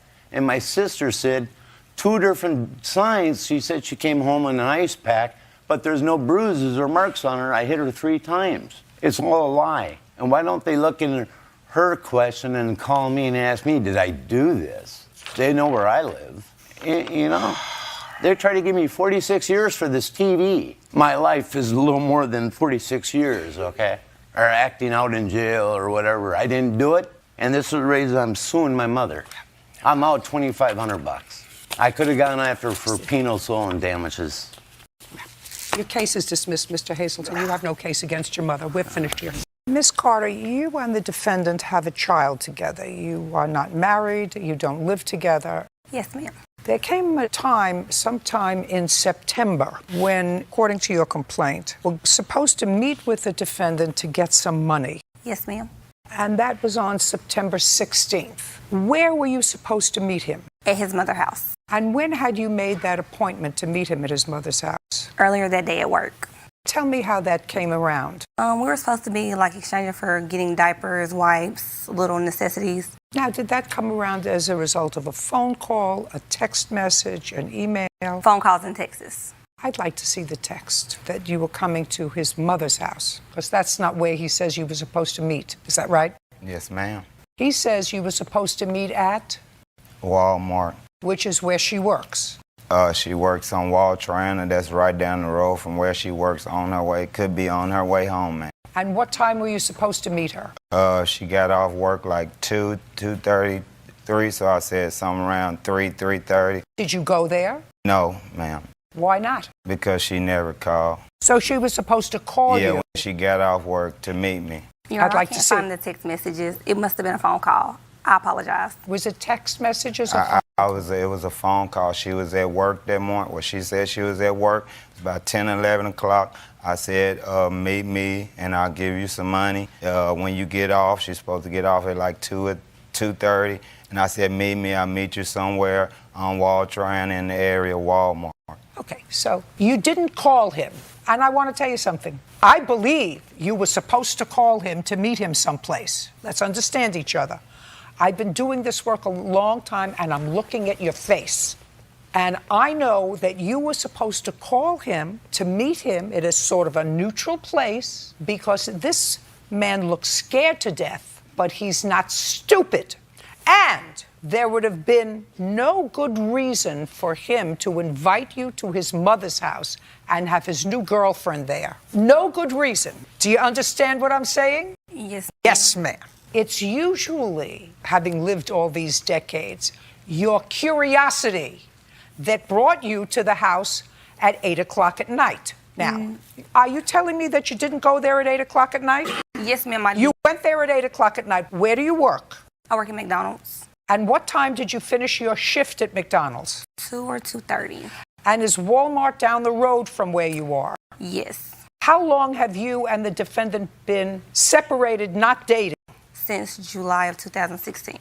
And when was the baby born? October the 20th, 2014. From 2014 to July of 2016, was he giving you any money? Every now and then. When you asked him? Yes. So you never had any need or want to go to court to finalize a support order? No, ma'am. Between 2014, when your son was born, and July of 2016, where had you always met to get money from him? His mother house, my job, we would go everywhere. Give me the month and year you went to his mother's house to get money from him. September 2016. Not this date. No. Before this date. Yes, ma'am. What was the date? September the 4th. You remember that? I don't recall, Your Honor, but I'm not saying it's wrong. Okay, so September 4th, you went to his house at what time? It was probably around 3 or 4. Was he home? He was there, yes, ma'am. Did he give you money? Yes, ma'am. And you had arranged with him to come over after work? Yes, ma'am. By phone or text? It was probably by phone, but I didn't call him when I got off. I just pulled up after I picked the kids up from the babysitter. Well, how would he know to have money for you, unless you had a conversation with him before that you were coming over? It's just we'll talk like before I go to work, and I'll just come after I get off from work. Fine. Sometimes we Just call. Yes. Now we're getting tacky. She stops when she passes and sees my car, so she don't think she has to call. But just because you see my car there, you just pull up and walk in. That's not okay. Have you told her it's not okay? Yes, ma'am. Okay. Several times. How long have you and this young lady been dating? Almost a year now. When was the last time you told? I'll Put your hand say down. 8 When months. was the last time you told Miss Carter it's not okay just to drive by and come in? I say July. Have you told her that once or more than once? More than once. Did you tell her why? Because you never know what's going on. They might have somebody there. You never know what's going on to just pull up at someone else's house. It's not my house. Whose house is it? It's my mother's and stepfather's. No, ma'am. You don't live there. Where do you live? It's not too far, like 15 minutes away from. But she passes your mother's house. Because she stays, her house is past. She had to pass my mother's house to get to her She has house. to pass. I got it. So she passes your mom's house in order to get to her house. Yes, ma'am. How far is your work in minutes from his mother's house? Probably 10 minutes. And how far is your work from, let's say, the Walmart parking lot? About 5 minutes. So it's easier to meet in the Walmart parking lot. Yes, ma'am. So let's go back. September 16th, 3 o'clock, you're finished with work, you go to bed, the babysitter, you pick up the children, and then where do you go? They actually go to daycare during the week, What? and they don't get out until 6. Both of them go to 2 different schools. Well, what did you do from 3 to 6? From 3 to 6, I went grocery shopping. I took groceries home. We had a seafood boil at my friend's house. Yeah, just a second. You're talking very fast. I asked you, what did you do from 3 to 6? I went to Walmart and went grocery shopping. So that would have been easy for you to meet him at Walmart. I do believe I called his phone and he did not answer. No, that's a fibber. So you went grocery shopping from 3 to 6. Is that what you're telling me? Not all the way till 6. It was about 3 to about 5 o'clock. Okay, and then where did you go at 5 o'clock? I went to Indian Creek to pick up my oldest son, and I went to La Petite to pick up my baby boy. Then where did you go? You went for dinner someplace with your children. And then what did you do? I called him, and I don't think he answered, so I just pulled up at his mother's house. Just a second. So we called and you didn't get an answer. Which is typical for him. It happens all the time. Evidently, it didn't happen on the 4th of September. You managed to hook up then, right? Yes, ma'am. Okay. Now you're going to tell me the story that you want to tell me. You pull into the house. You saw his car. It's 8 o'clock at night. Your 2 children are in the back of the car. You get out of the car. You leave the 2 children in the back of the car. Yes, ma'am. You go to the front door. Yes, ma'am. And then what? I go in the house. Just a second. Well, when one is an uninvited guest, you knock at the door, you ring the doorbell, you wait for somebody I to knocked come at to the the door, door. and they knew that I was in the house. Oh, tell me what they knew. You walked into the house without asking permission. Yes, ma'am. And then Pick it up from there. You see, I've been doing this business a long time. I go into the man cave. What's the man cave? It's on the other side of the house where they take part in adult activities. Okay, and? We were talking, like, are you going to give me the money? Oh, I spent the money on XYZ. Hold on a second. Now, what's the first thing he said to you when he saw you? What are you doing? I was like, I came to get the money. What money? The money to get the diapers and wipes. How much money? I think he said he was going to give me 50. Now, he had just given you money on September 4th. How much did he give you on September 4th? Probably 50. Not 50, not probably. How much? 50. Okay. And he said? I don't have the money. Is that what you said? I was like, what you doing here? Because soon as I walk in, Destiny sits down. I ain't even had a chance to say hey to no one else. By the time I feel someone behind me, when I turn around, it's her. I say, what are you doing? What's going on? I came to get the money. Okay, why did you just pull up? You could have called me or anything. I give her money. I don't know if it was $40 to $50. And then I gave it to her. I was like, okay, now. That's it, you can leave. Now, why? She here. Why I can't be here too? She sit down. Put your hand down.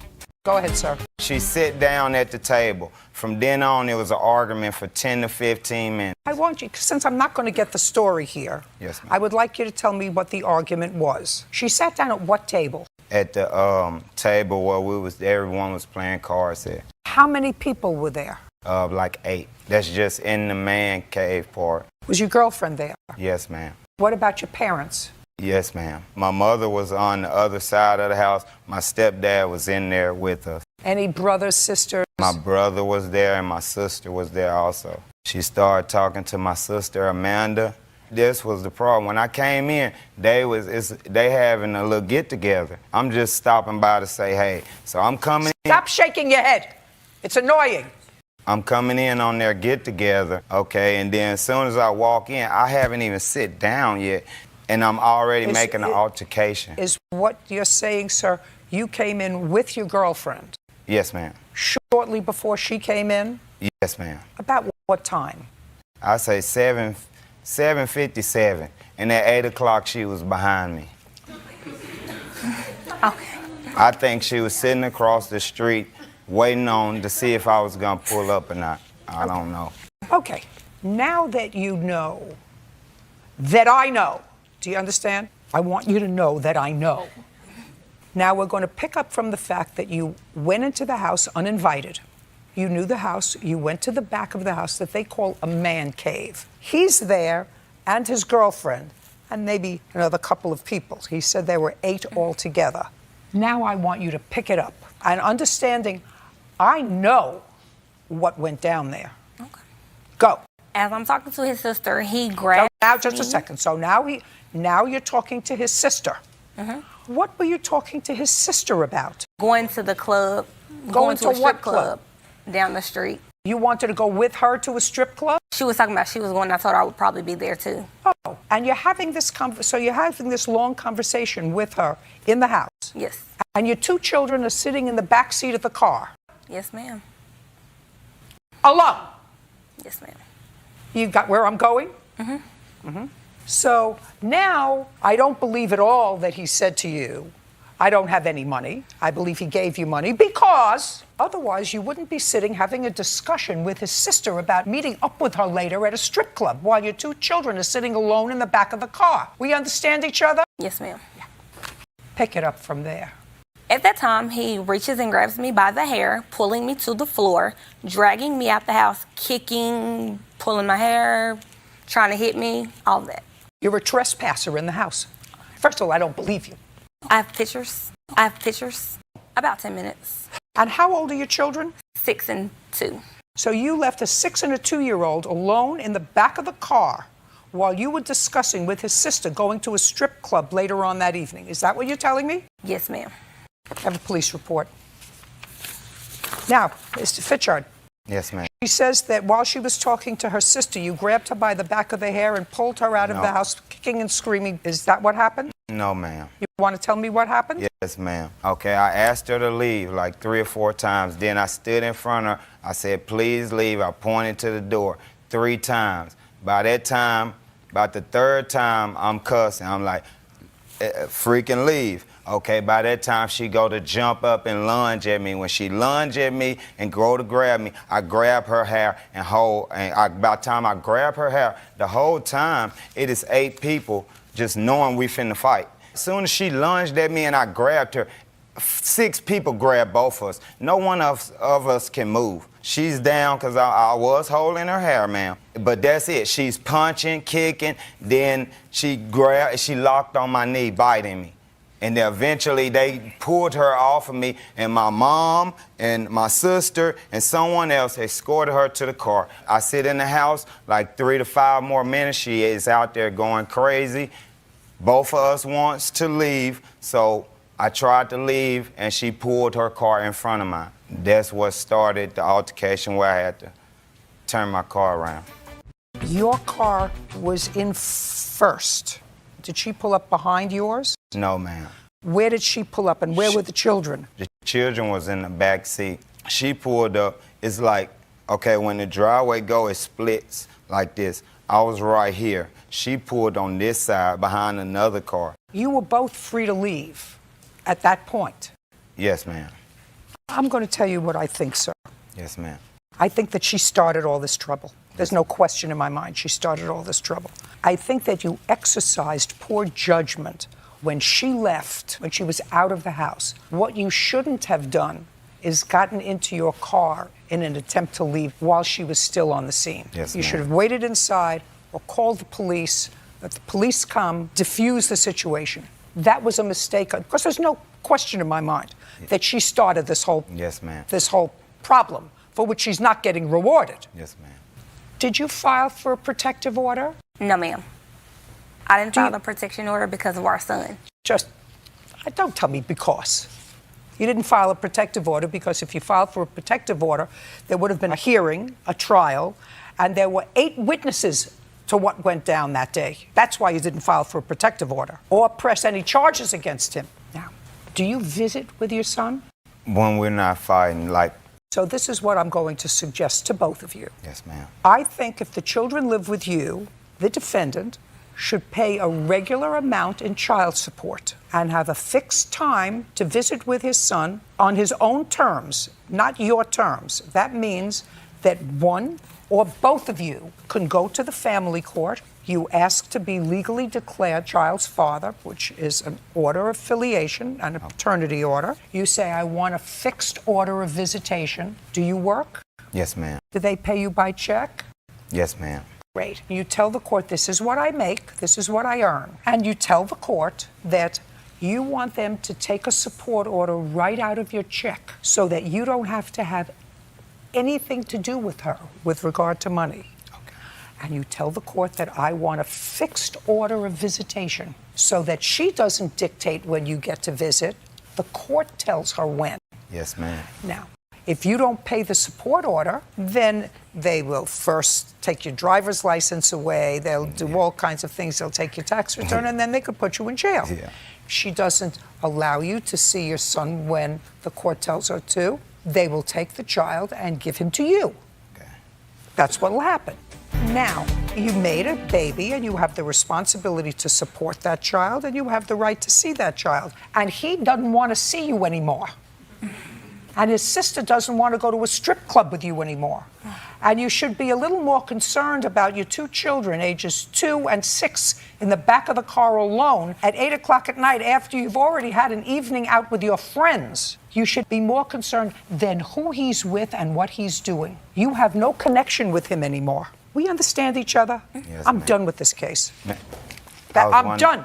I'm done About with my this case. counterclaim? Your counterclaim I addressed, sir. I Okay. said, as unwise as it was for her to come to the house when she did, because she precipitated all this problem, it was equally as unwise for you to leave the house and get into this jockeying with cars, resulting in both cars getting damaged. Yes. Do you understand? Yes, ma'am. We're done. The plaintiff is your former girlfriend. You have a child together. Child is how old? He's 8. Is that your only child? No, I have 2 other children. How old are the 2 others that you have? I'm 12 and 19. Did you say about 12? No, he's 12 years old, and I have a 19-year-old daughter. Do they live with you? My son does, yeah, the 12-year-old. Your 19-year-old daughter is on her own? Yeah. Yes, that would be yes. Okay, so you have an 8-year-old, and that's your youngest child. And did you and Miss Burke live together at any point? No. But you enjoy visitation with him. Is that court-ordered visitation? No. It's visitation that you arranged with each other. Yes. And when do you have the visitation? Just every once in a while. We're going through court right now, so it'll probably be a regular visitation. A regular visit, okay. Right. Well, October 2nd of last year, an incident occurred. Tell me about what was the schedule for visitation on that day? She was supposed to drop him off with me for 2 hours, and so... What time? I can't remember the exact Well, time. this is important. You know you're coming here today because if you don't remember, I'm going to get the information from her. Oh, okay. She was supposed to drop him off. Right. Is there any reason why you weren't picking him up? No, she was dropping him off, and I was taking him back. Do you live far away from each other? About 30 minutes apart. So that was the arrangement. She was going to drop him off. Right. And you don't remember the time? I don't remember exact time. Do you remember the time? Our arranged time didn't work out for either one of us. So he told me to give him a call before we left, and that's what I did. I just called him and told him that we were going to be on our way. That was about 4:30. Do you remember that conversation? Yes. Now you do. Okay, so now I'm coming back to you. So she said we're on our way and it takes about 30 minutes to get there, which means that she should have gotten to your house at about 5 o'clock. Right. Did she get there at 5 o'clock? And what were you going to do with your son for those 2 hours? We just went and hung out, and I was going to take him to the park, but he wanted to shoot. I took him to shoot a BB gun. Did you discuss that with his mother? No, I sent her pictures of it, so she knew what was going on. So you sent her a picture of him shooting a BB gun. And where was your 12-year-old at the time? He was right beside him shooting a BB gun. And then you decided to take him home. Yes. But you decided to take him home a little early. No. No. Are you sure? Yeah, I'm sure. Well, you say in your answer, I know I got that from someplace, she said, when I arrived, she was upset that I dropped him off early. No. That's what you said in your she answer. said it was early, but it was way later. What time did you drop him off? I don't know. It was nighttime. I don't know exact time. I guess you can get that off the police. So then I'm going to go back to her. What time did you get a call that he was bringing him back? Oh, he was contacting me, and he after 6 already telling me it was time to that I needed to get home. That we were. It wasn't until about 7:30. That's very confusing to me. What you just said. That was a mumble. What time did he call you to say he was leaving, or he was text you? messaging me from 6:30 on. So from 6:30, and he had visitation for 2 hours. I told him I would come pick him up at about 8:45. Oh, so when you dropped him off, you said to him, I'll pick him up. And I text messaged him also. No, don't text. What was your initial arrangement? You see, what he says is you dropped him off so that he could have visit, but you really wanted to drop him off so that you would have some free time. Yeah. To have a date or whatever, which, Mr. Kelsey, is okay. Yeah, it's okay. Right? That's okay. Right. You're not together anymore. She can have a date, and you can be a babysitter. Right. Right. Yeah. Now, so I'm going to come back to you. Did you get the message from her, either verbally or by text, that she would pick him up at about 8:45? Yeah. Yeah. Yes. But I already had my day planned, and I had things to do, and I was supposed to do Just a second. What did you have to do? Well, the agreement. Not the agreement. What did you have to do? I was helping somebody move that night. That ain't a good. Huh? Is not an answer. I didn't- What was the name of the person that you were going to his name help was to Bob. move that night? Bob what? Bob what? Get on your phone and give me the number. Get on your phone and give me this Bob's number. Because I'm going to call Bob. And you know what I don't like? What's that? I don't like to get up from this bench and go back to the phone. If Bob isn't going to tell me, I don't know what he's talking about moving. I haven't moved. You want me to call him, you're saying? Okay. No, I'm going to call. Oh, you Look can at call me, Mr. Kelsey. And it was Bob. Look at me. Yes. Say, I'm sorry, that was the wrong night. I wasn't helping anybody move. I'm sorry that was the wrong Say night. to me, I'm sorry, that was the wrong night. I wasn't helping anybody move. Why am I saying that? Because okay, I'm sorry, that was the wrong night. I wasn't helping anybody move. Okay. So I don't understand now why I'm saying that. Hey, I'm way ahead of you. I know exactly what it's all Okay. about. Put your phone away. Put it down now. I've been doing family court work for 40 years. Have you? I know exactly who you are, and I know exactly what she is. She wanted an evening out. She has, how many children do you have? One. One, an 8-year-old. So, be nice if the child was with his father for one night. She didn't have to worry about him. Maybe could have a date. And she said, and even though you were only supposed to have him, according to you, for 2 hours, I assume it's not a burden to have your 8-year-old son, sir? No, it's not at all. And you were out shooting BBs with him from 5 to 6. Did you give him dinner? Yeah, he ate. Yeah, just a second. That's not what I asked you. Did you give him dinner? Yes. Okay. From when to when? I don't know. I wasn't sitting and watching the clock the whole time I had him. Now I know exactly who you are. Who? I know exactly who you are. Yeah. So when she texted you and said, I'll pick him up at 9:15, which is what you agreed to, because she's got that on her phone, what did you say to her? I said, that wasn't the agreement. You said 2 hours. I said, I'll be bringing him back. She didn't text me like that. She said, I'll be bringing him back when I'm done going out and partying. That's what she said. She said she'll pick him up. Huh? Not you'll drop him off. She said she'll Yeah, pick she'll him up. pick him up, but that Just a wasn't the second. agreement. I know it wasn't your agreement. I'm just trying to figure out, sir, why you think that spending an extra 2 hours with your son is a burden. It wasn't a burden. What was the trouble? If you were supposed to have him from 5 to 7, and she said, I'll pick him up, so you don't have to drive a half hour there and a half hour back, I'll pick him up from your house. I don't understand why you had a problem with that. I didn't have a problem with it. Then why did you take him home? Well, because the 2 hour agreement was just a passed, second. and I Then took why? him home like 3 hours later. Just a second. We're not talking about agreement. Okay. Then if she said, I'll pick him up, why did you bring him home? Because it was time for him to go home. Okay, I got you. So I said, I got you. So what time did you get him home? I thought it was almost around 9 o'clock. No. Okay. Just a second. You thought it was 9. What time was it? 7:30. Okay. So at 7:30, you drove him home.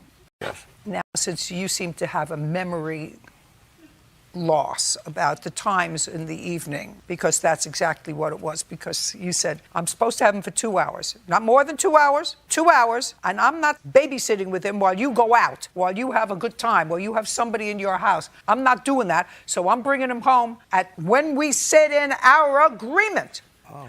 Just for my own information, Mr. Kelsey, prior to October 2nd, when had you last spent time with your son? Well, every time I go... Shh. I need a date. I don't know. Prior to October 2nd. Okay. When had you spent time with him? That would be sometime in September. When in September? September 31st. Is that right? It was about 2 years prior that 2 years? That you had taken him. She's not. That he had taken him and had some one-on-one time. He's talking about just swinging by. I'm not talking about swinging by. I wanted him to have one-on-one time. Just a second. Don't tell me what you wanted. You want a little time out. That's okay. That's okay. That's fine. These texts she's saying I'm sending, do you know, she gets on a text messaging app and makes these texts up. When was the last time? I've got my phone records. When good, was get the phone records.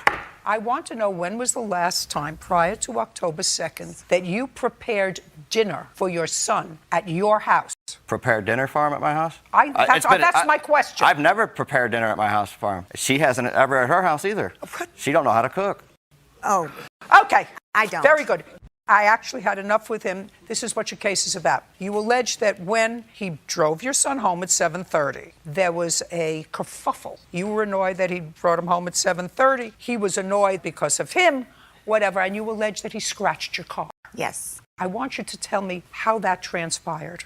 So he was text messaging me, be home. I pulled up and I stayed out. You pulled up where? In front of my home. So you come home and you pull up in front of your house. Right. And I didn't even get out. I stayed in my vehicle because I figured Jackson had not eaten. So I was going to just take off after he dropped him off. So he comes speeding around the corner and slams on his brakes. Now we're, like nose to nose. And I get out of my vehicle to go to the passenger side to get Jackson out of the car. And he, at that time, exited his vehicle. So now we're crossing paths. Jackson had fallen asleep. So I was waking him up. I look over and he's all leaned into my car. Ryan is. And I didn't know what he was getting. And most likely, my phone, he takes things.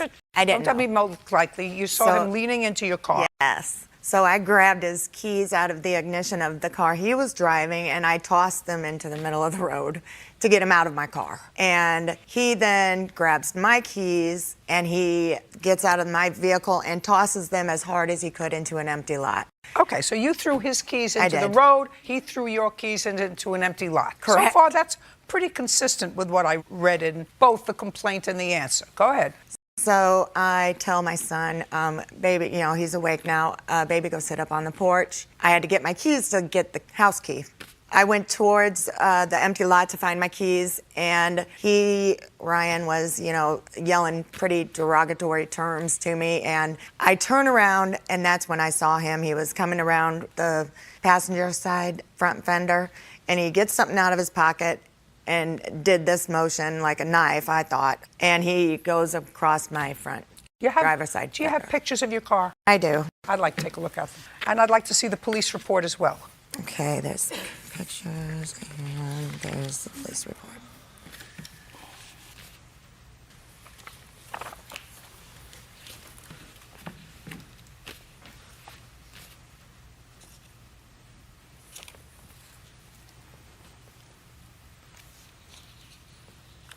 Did you ever file criminal charges? He asked if I wanted to press charges, and I said yes. And you said yes. Other than the contact that was made by the police on the 2nd, were you ever contacted by the police again? No. With regard to this? No, she dropped the charges the next day. No, I didn't. Okay. Show me. Did she drop the charges? Yeah. How would I have that? The police? Well, then you I never got a warrant. You don't know what happened. Well, a warrant never came out for me. That doesn't mean she dropped the charges, sir. Well, she told me the next day she dropped the charges. I didn't know. Oh, no. Yeah. You are such a liar. Then how come I never got charged for it? Because they may have had other things to do than get in between you two idiots who had a fight in front of your 8-year-old. Yeah. Right. Right. Yeah, exactly. You have to pay for the scratches on the car, you fool. Every time I go around her, there's a fight. Fool. Hey, would you like to see some of her text messages to me? No, I don't want to got see any text messages from her. I think you're a big change your mind baby. about her. I think you're a big baby. Judging for the plaintiff I in could the play a amount couple of $549. We're done. Mr. Guidron, this used to be your friend or your girlfriend or a casual acquaintance that you met on the internet? Yes, Your Honor. And you had, according to you, a short relationship. Is that where you met him on the internet? Yes, Your Honor. Okay. It's your claim that she vandalized your car once you ended the relationship. That's what the case is about. She vandalized your car by keying it. Ms. Perez, while she sort of acknowledges she was in the general vicinity of where your car was, said that she never touched your car. That's probably because you have a lousy character and many female enemies that somebody did that. So I want to ask you a few questions, and then I'm going to Ms. Perez because I've read her answer very carefully. You did write an answer truthfully, correct? Yes, Your Honor. Great. You met Ms. Perez when? Month and year? It was May the 26th, 2016. And when was the first time you met her in person? It was the same day, actually, that I met her online. Okay, well, life is different, now. It's kind of hard for me to relate to that. I know it's equally as hard for Officer Byrd to relate to that kind of meeting. We usually met people when we were at a social or a basketball game. Friends introduce you. My girlfriend has a best friend, would be perfect for you. So this is all relatively new to us. So you met her, you saw a picture of her online, you were enamored with the picture. Clearly she liked your picture and you met that day. That was the 26th of May. Yes. When did you and Miss Perez cease being friends? It was like 2 weeks after that. So it would be like about June 19 or June 18. That's when everything just I decided I didn't want to be. Try not to use like. Okay, I'm sorry. Just try. I know it's very hard because I have grandchildren, but try not to use filler words. You stopped seeing her, it wasn't like June 19th, it was on June 19th. Yeah. Good. And you stopped seeing her because? Because her friend reached out to me telling me how she is, and pretty much she was just showing the fake person identity of herself. So you believed somebody else about her? Yes. Now, between May 26th and June 19th, and I'm asking these questions for a reason, did you have an intimate relationship with her? Yes. Did Miss Perez ever tell you that in this 3-week period of time that she was pregnant? Yes, she did. Okay. Yes. Okay. On what date did she tell you she was pregnant? I don't remember, but it was on a Monday on June. Now, Ms. Perez, I'm going to ask you just a couple of questions. Go for it, Your Honor. You agree that you met on May 26th? Yes. Do you agree that you last saw him in any sort of social relationship on June 19th? No. When did you last see him? Like August? Not like August. Okay, on August, but I'm not really sure what exact day it was. I just know it was in the middle of the week. Where did you see him? At his house? So you spent time at his house? Yes. And you're positive it was August? Yes. Okay. And you're positive it was June? Yes. On what date did you have this incident with your car? It was on Labor Day, September 6th. Your Honor, I would actually... Shh. Yes, Your Honor. Do you have a police report? Yes, Your Honor. I'd like to take a look at it.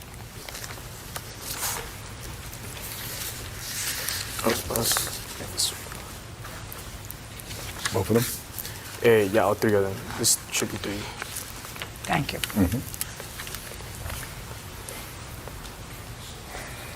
Okay, so the police report dated June 15th, where you complained that she was harassing you. That had nothing to do with keying the car. Yes. Is that correct? Yes. So, Ms. Perez, let's get back to you. Yeah. You said that you last were at his house in August. That's clearly untrue.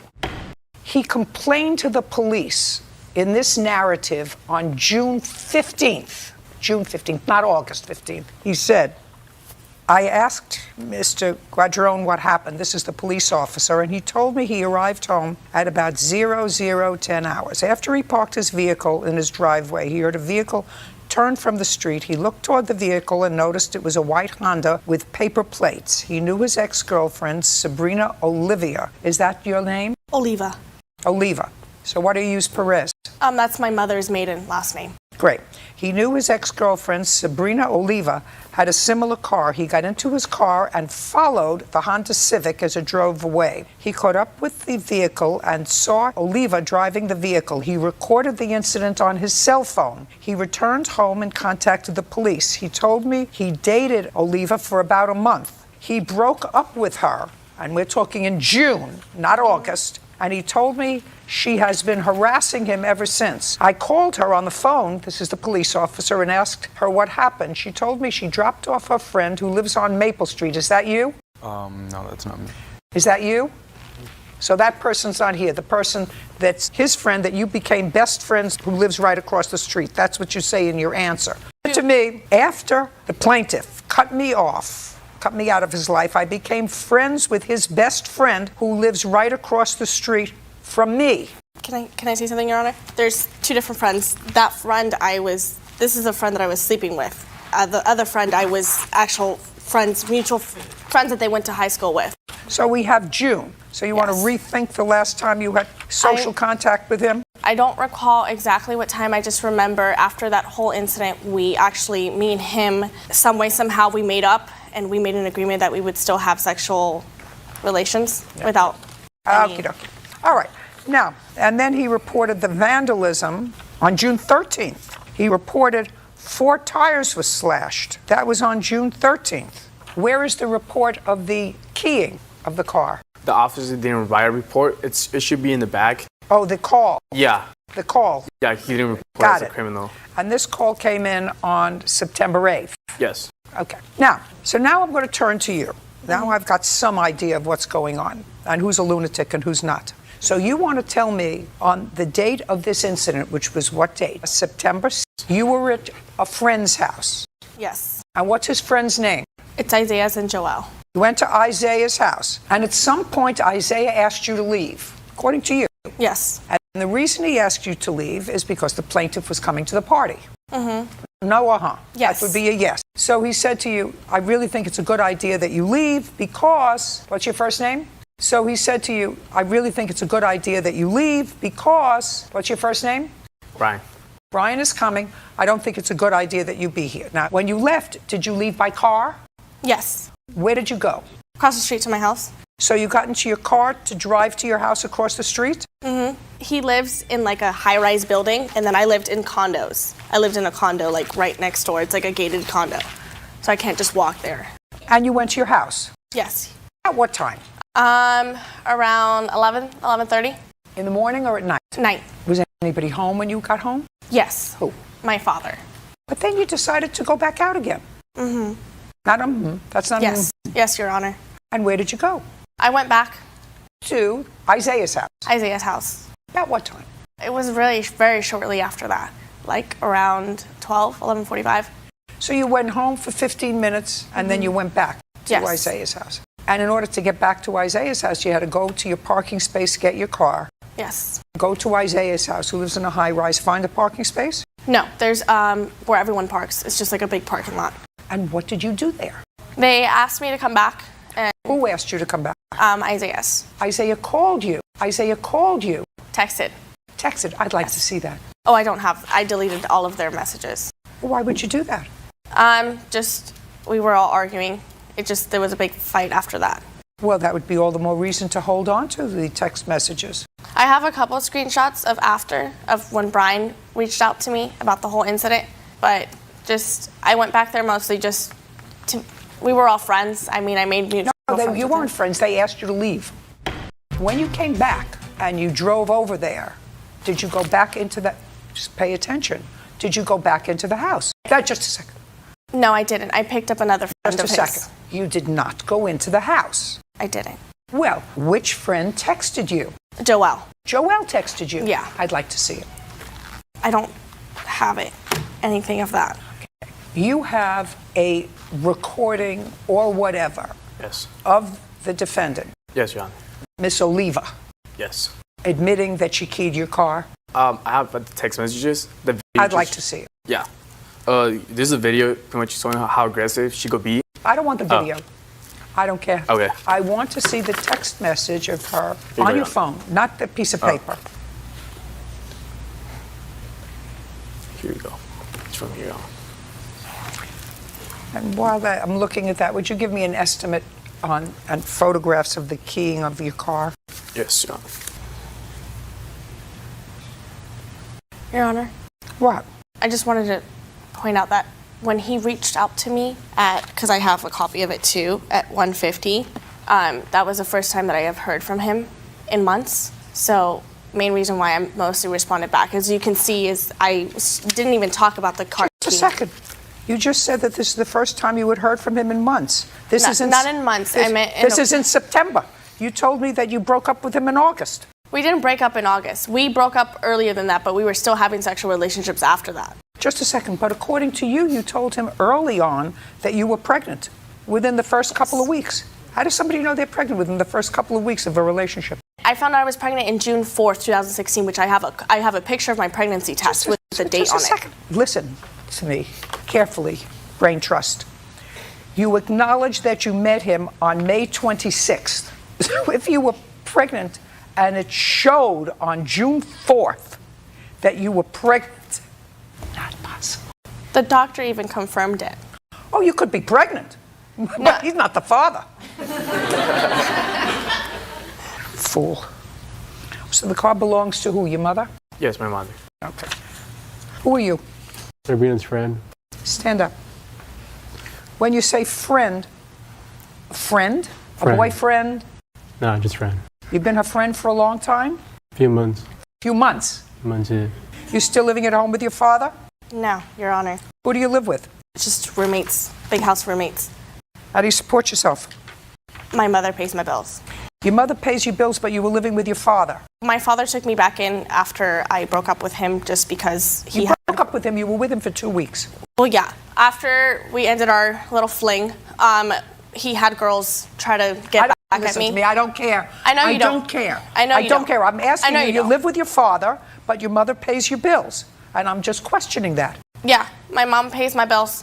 Great. Judgment for the plaintiff in the amount of $1,800. We're finished. What is excuse me, Mr. Mr. McDonald, I'm going to start with you, sir. Okay. You and Miss Perez worked at the same place. You were the manager of the place where you worked. What kind of facility was that? It's a check cashing. You were the manager, and what role did you have there? You were selling a car. I was assistant manager. That is correct. And Miss Perez and you came to an agreement that she was going to purchase the car. When was that, Mr. McDonald? We started talking about it probably about August 11th, 2016. Did she purchase it in August of 2016? Yes, she did. And she gave you a down payment? That is correct. How much? $2,500. And the agreement was she was going to pay you $200 a month. The agreement was that she would give me $100 every payday, which would be $200 per month, some months $300. And in the month of September, did the payments start immediately in September, or were they delayed until October? No, ma'am, they started till October 1st was her first payment. Did she make a payment in October? Yes, she did. Did she make a payment in November? Yes, she did. It was late. Okay, but she made a payment in November. That's correct. Did she make a payment in December? No. Do you have any proof that you made a payment in December? No. Then you didn't make the payment in December. Why did you not make the payment in December? I spoke with Larry and I let him know that my daughter, we had a situation out of town, and he was okay with me not making a payment. And I told him I'll make up for it in January. Did you make a payment in January? Yes, I did. Did she make a payment in January? In January, yes. Okay, January what? January 19th. And how much did she give you in January? $200. Had she had a discussion with you in December about some emergency that she had? She had a discussion with me to tell me that she needed time off work to take her daughter back to see her aunt and that she would be back at a time, but did not. Did she tell you well, you must have asked her what about the car payment for December? Yes, and she said she was going to be making it. And she did not? No. In January, however, she made the payment on the 19th. That's correct. And on that same day, when she made the payment, you repossessed the car. Is that correct? That is correct. And you didn't tell her when she made the payment to you that you were repossessing the car because you knew, according to you, that she was going to be fired from her job the following week. Is that correct? That's what you say. That's correct, but the fact is that she only had made, up to January 19th, had made 2 payments, so she was 6 payments behind. No, Yes. sir. Yes, she Not was. according to you. No? I just asked you those questions, sir. I said, did she make a payment to you in October? Which You she said did, you were one paid. payment. You asked me if she made a payment, and I said yes, she made one. She made 1 payment in November. Of how much? $100 each, both times. So she made $200, and she was supposed to pay you how much? $400. $400 a month. That's- So $200. No, okay, let me back up. October, she should have paid me $200, $100 for each pay period. Just a second. So she paid you $200. No, How much did she pay you? $100. Okay, so she only made 1 payment in That October. is correct. Got it. Now I got it. You have proof that you made 2 payments in October.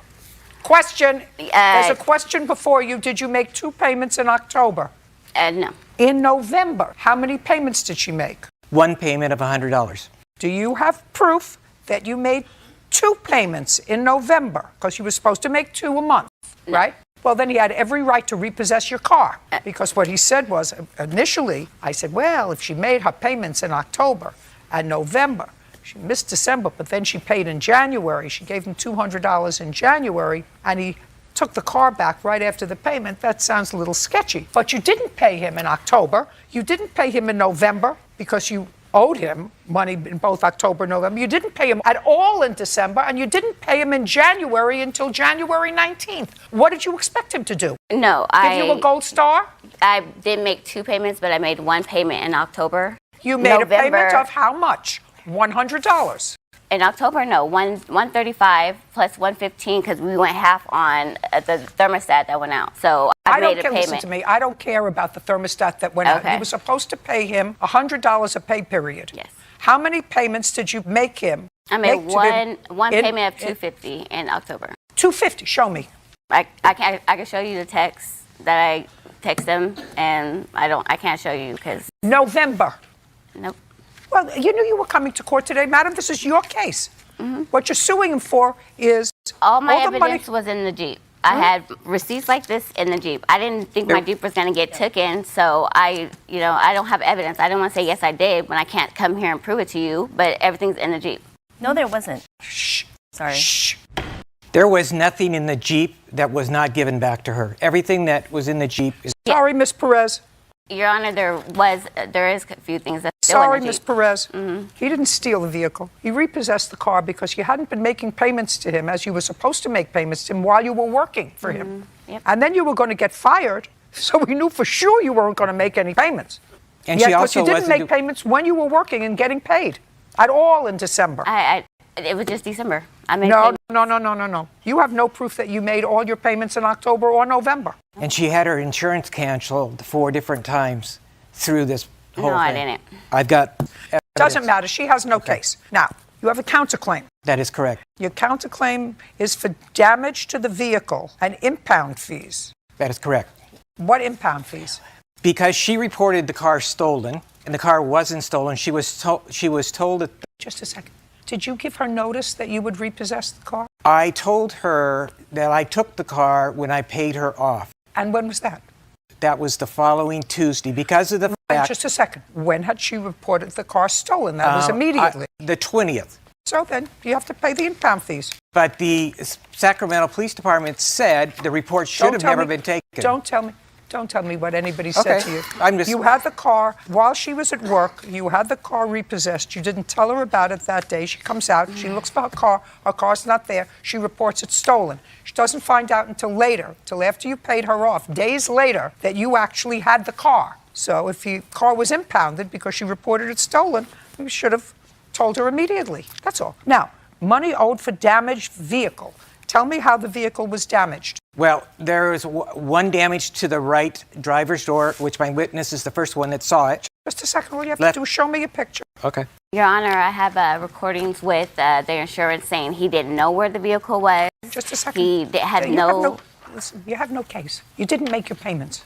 I just don't. I made payments. I just don't have proof. I'm sorry. Because it was repossessed, and he's not going to give me his credit card statement. If you get his credit card statement, it will Madam, show. you acknowledge you made no payments in December, and you didn't make any payments until January 19th. For January. No. And that has nothing to do with October and January November. was for December that I talked to him about. In October and November, I only made one payment. You asked me if I made two, and I do have proof. I mean, and it's... You don't have proof. I don't, because he's repossessed his car, which has all my evidence in it. How's that fair to me? Well, that's unfortunate. It is unfortunate that he lied to everybody. Next time, keep better evidence. Yes. I can't see what you're pointing to, sir. I can't see what this is. You can see the dent right in the center of the picture. Can I? Talking about here? And here's the... You're talking about right there. here? Insurance payments. I've been paying insurance. Proof. I don't care if you've been paying insurance. You weren't paying him. Yeah, I was. You have proof that you're paying insurance. Yeah. You should have proof that you were paying him. How did the car get dented here? I don't know.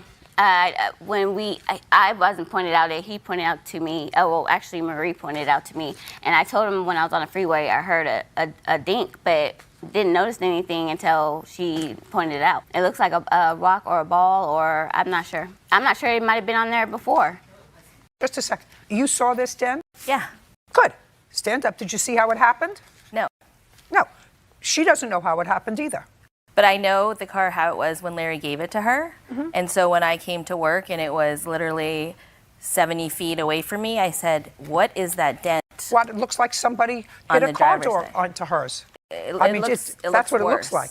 Yeah. It doesn't look like there was an accident. No. It looked like somebody hit their car door into hers. Or it looks like someone took a foot. Or a ball, right? Something. That's what, so, what do you want? Your case is dismissed. Your counterclaim is for the missed payments.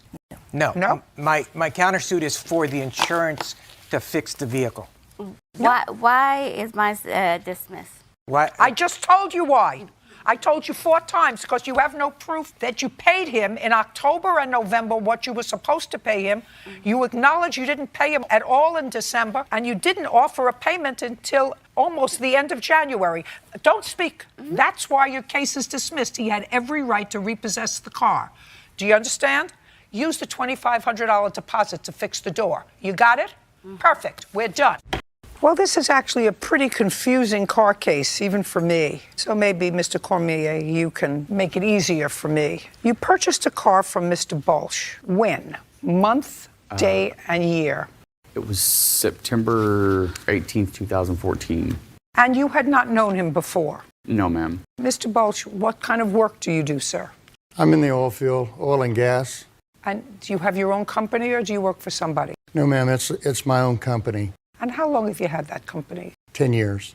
Prior to that, did you work for someone else? No, ma'am, I had another company. Same kind of business? Yes, ma'am. Different location? Yes, ma'am, Laredo, Texas. Mr. Bolsh, I'm going to ask you a series of questions. I just want to figure out who you are. Who is this young man? This is my son. You live with your son? Do you have family? What are the children? Yes, ma'am. I have 5 sons and 3 daughters, and 2 foster kids, David and Diana.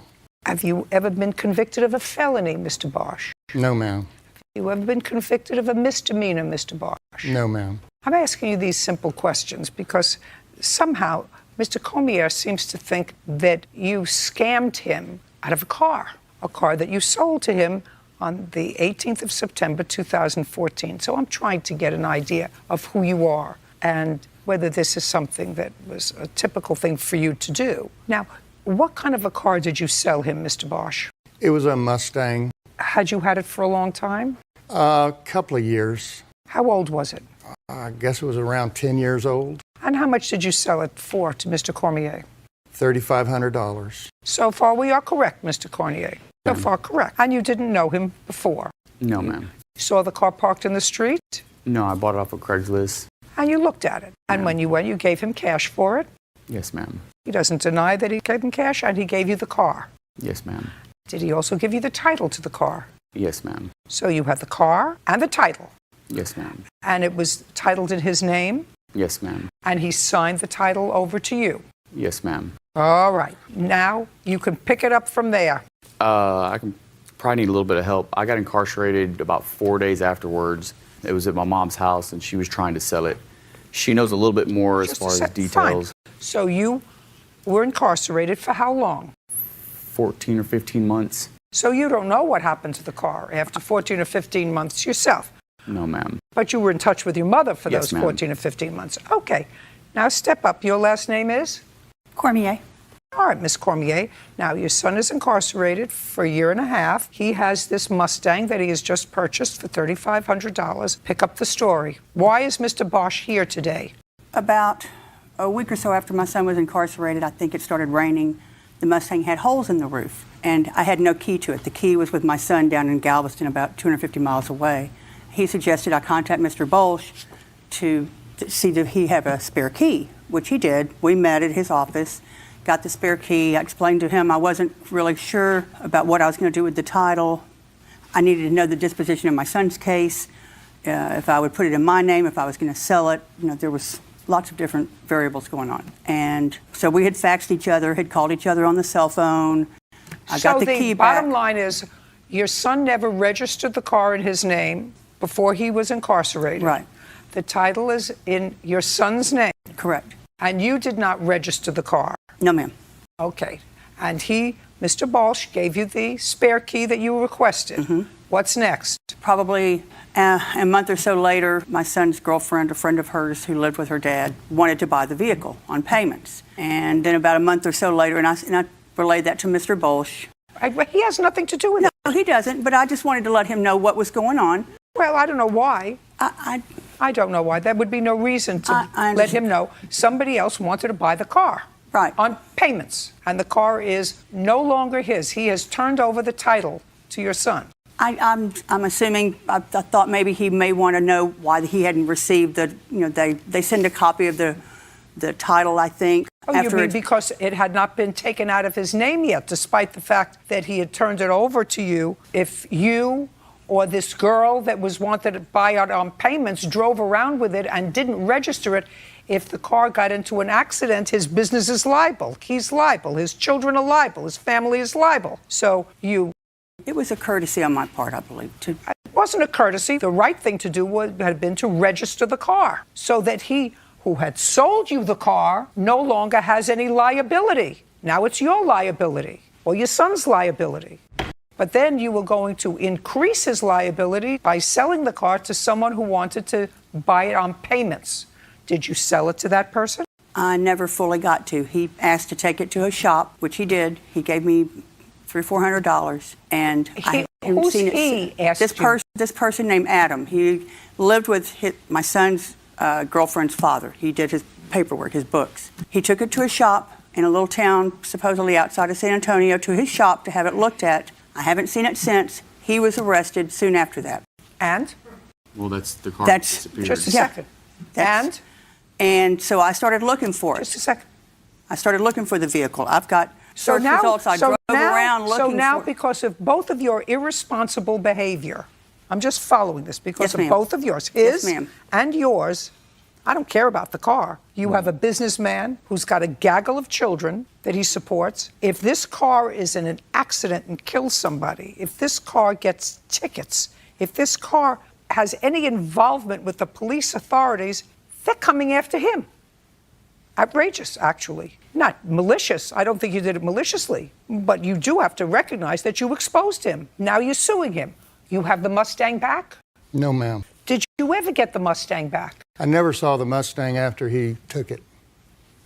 So why are we here? Because when I found the Mustang on Craigslist in July of 2015, I called the Pflugerville where it was. I called the police department. They said because it wasn't in my name, I needed to go to the DMV and get a certified copy of it, which I did the next day. On the certified copy, and I've got copies of it, I have on May 1st, 2015, Mr. Bolch went and applied for a duplicate title, and he stated on there, okay. Just what I'd and like then on to May see. 15th, he resold it to a Freddie. He resold a vehicle that was not his. Well, somebody with his name did that. And maybe it was Adam. Adam is in jail. He's in Just prison. a second. Or I'm maybe sorry. Adam's mother. Oh, who knows? Looks the same. No, ma'am. I'm sorry. I'll take a look. Did you Okay, resell I do the car? have No, ma'am, I did not. Did you apply for a duplicate title? Yes, I did. Okay, when? Tell me when you applied for a duplicate title and why. I guess that was May 1st, 2015. Yes. And my son David can, he was at this time involved. Just a second. Okay. Do you know what happened with the duplicate title? Yes, ma'am. Once we got the duplicate, Why did you get a duplicate title? she had called us. You mean Mrs. Cormier? Mrs. Cormier had called us, informed us that she had lost the title. No. Once that had happened, I'm sorry. my dad had then gone to the DMV. Just a second. She said she lost the title. Yes, ma'am. She said, Oh, just a second. Well, if you gave Adam the car to take to his shop, listen to me carefully, ma'am. Ms. Cormier. Yes, ma'am. I'm If sorry. you gave Adam the car to take to his shop just to look at it, you would not have given Adam the title to the car. No. I'd like to see the title to the car. Yes, ma'am.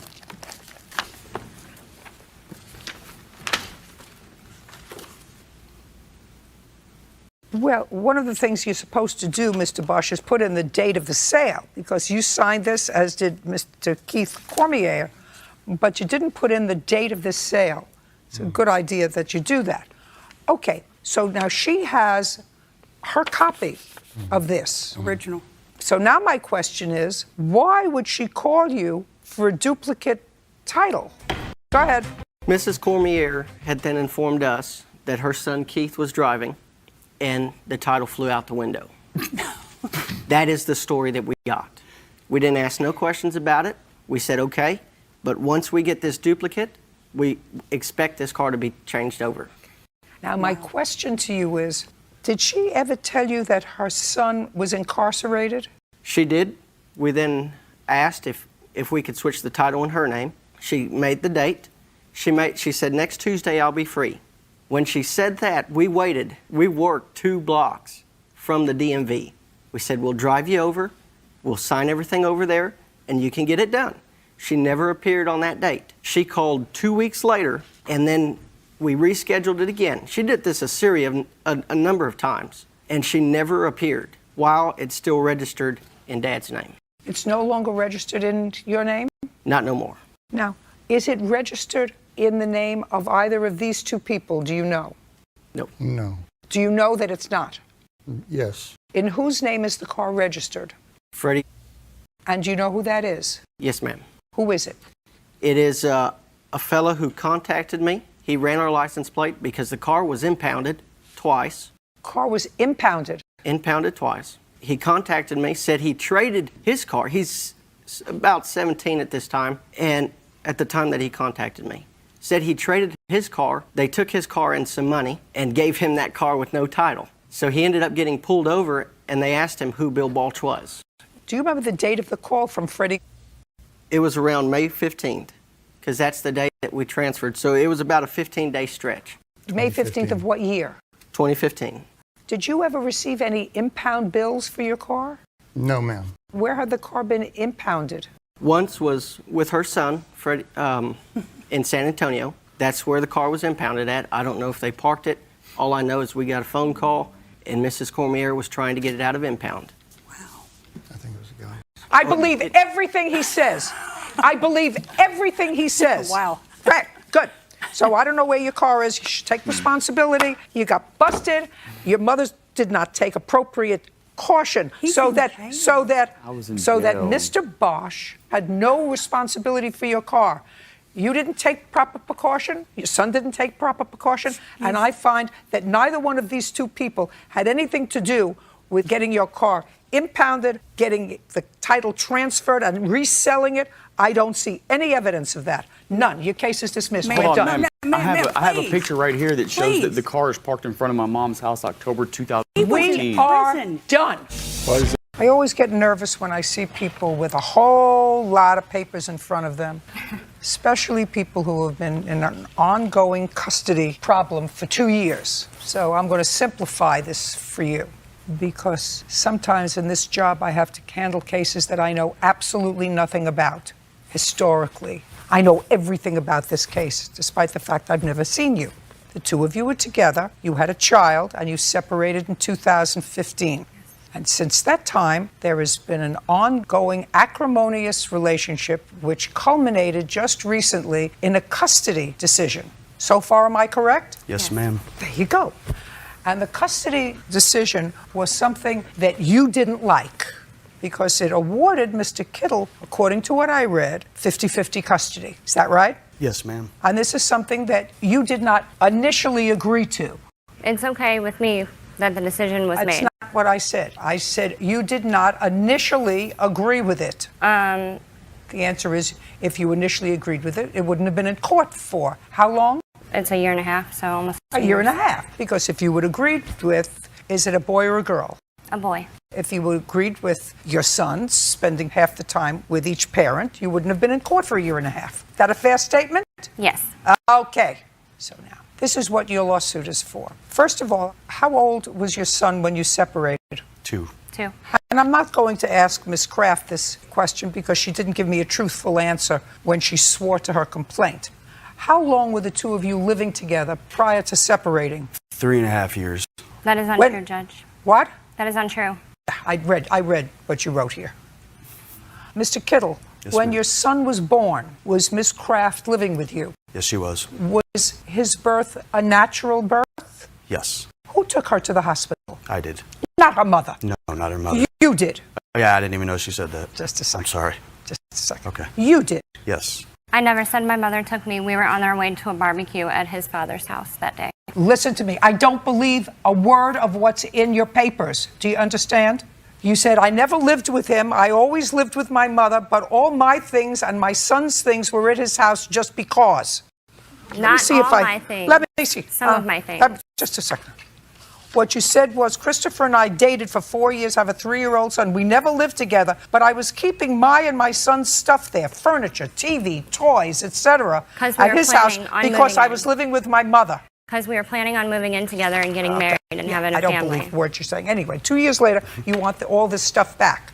I wanted it back I'm not from day asking you a one. question. I told you I don't believe you.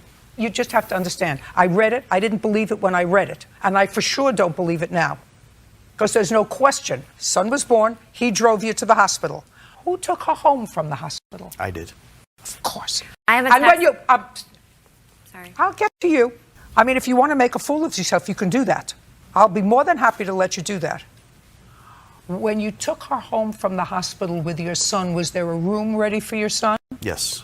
Was there a crib there? Yes. Who bought it? Her aunt bought the crib. Her aunt bought the crib. Right. And had it delivered where? To my house. Her That aunt is who? incorrect. Her aunt who? I don't remember her name. Her dad's sister. I don't remember her name. Laura, I think it is. It was delivered to my house. It has the address, and I have a receipt with my address on it at my mother's house. I don't care. I don't believe you.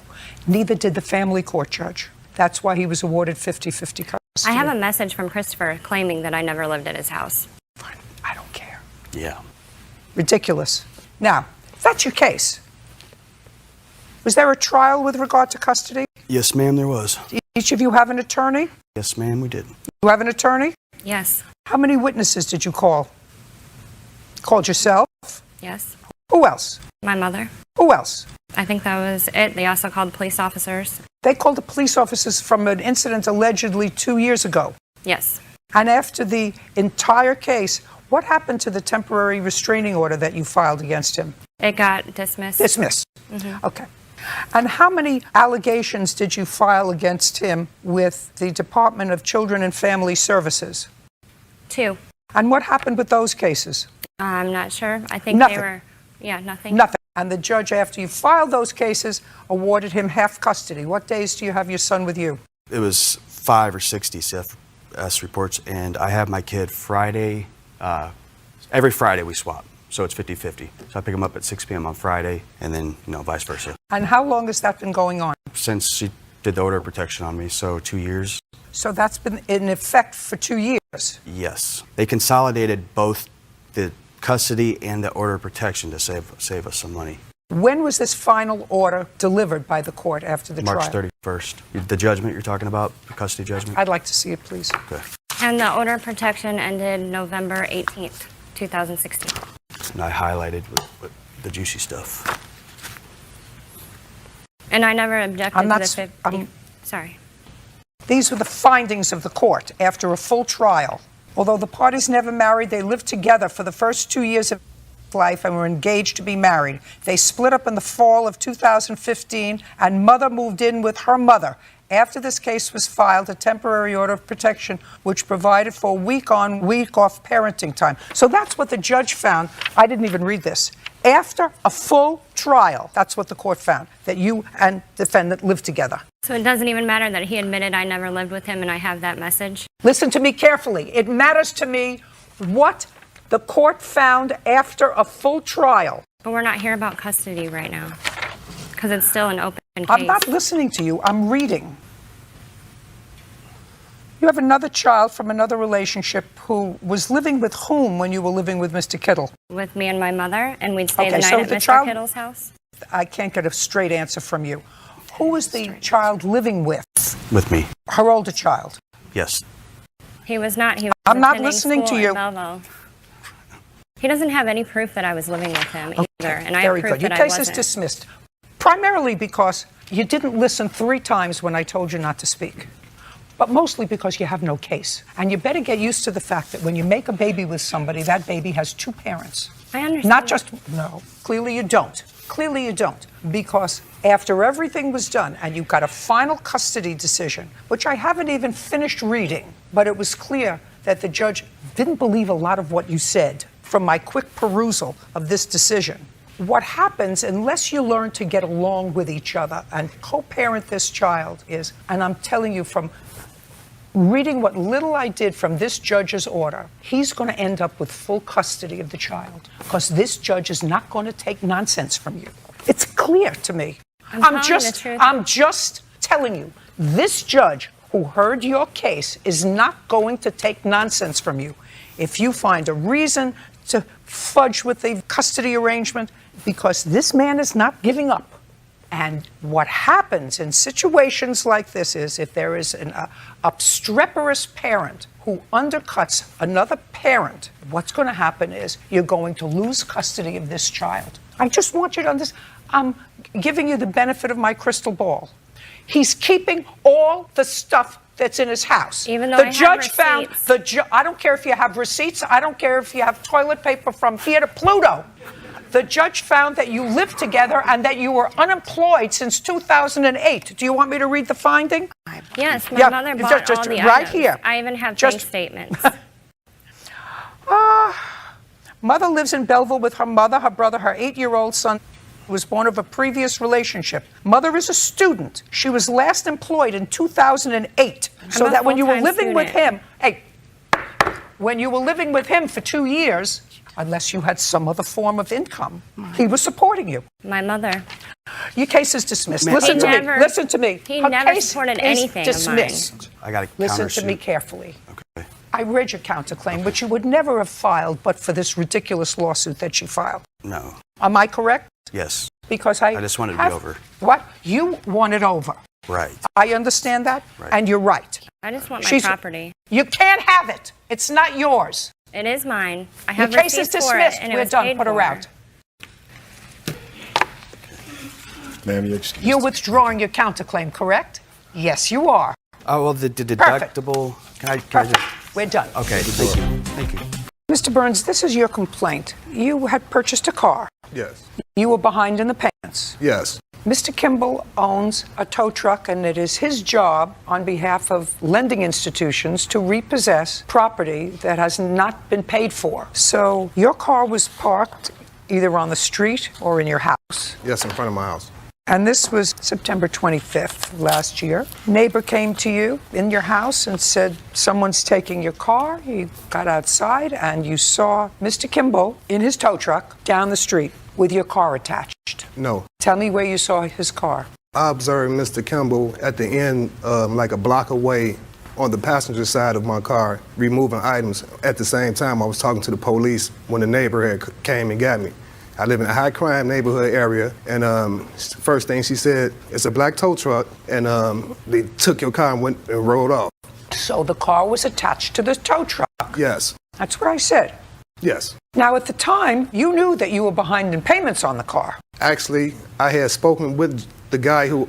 At the time, you were behind in payments on the car. You acknowledge it. Yes, I knew I owed something. Right. So, an intelligent man would know that if you were behind in payments on the car, they may come and get it.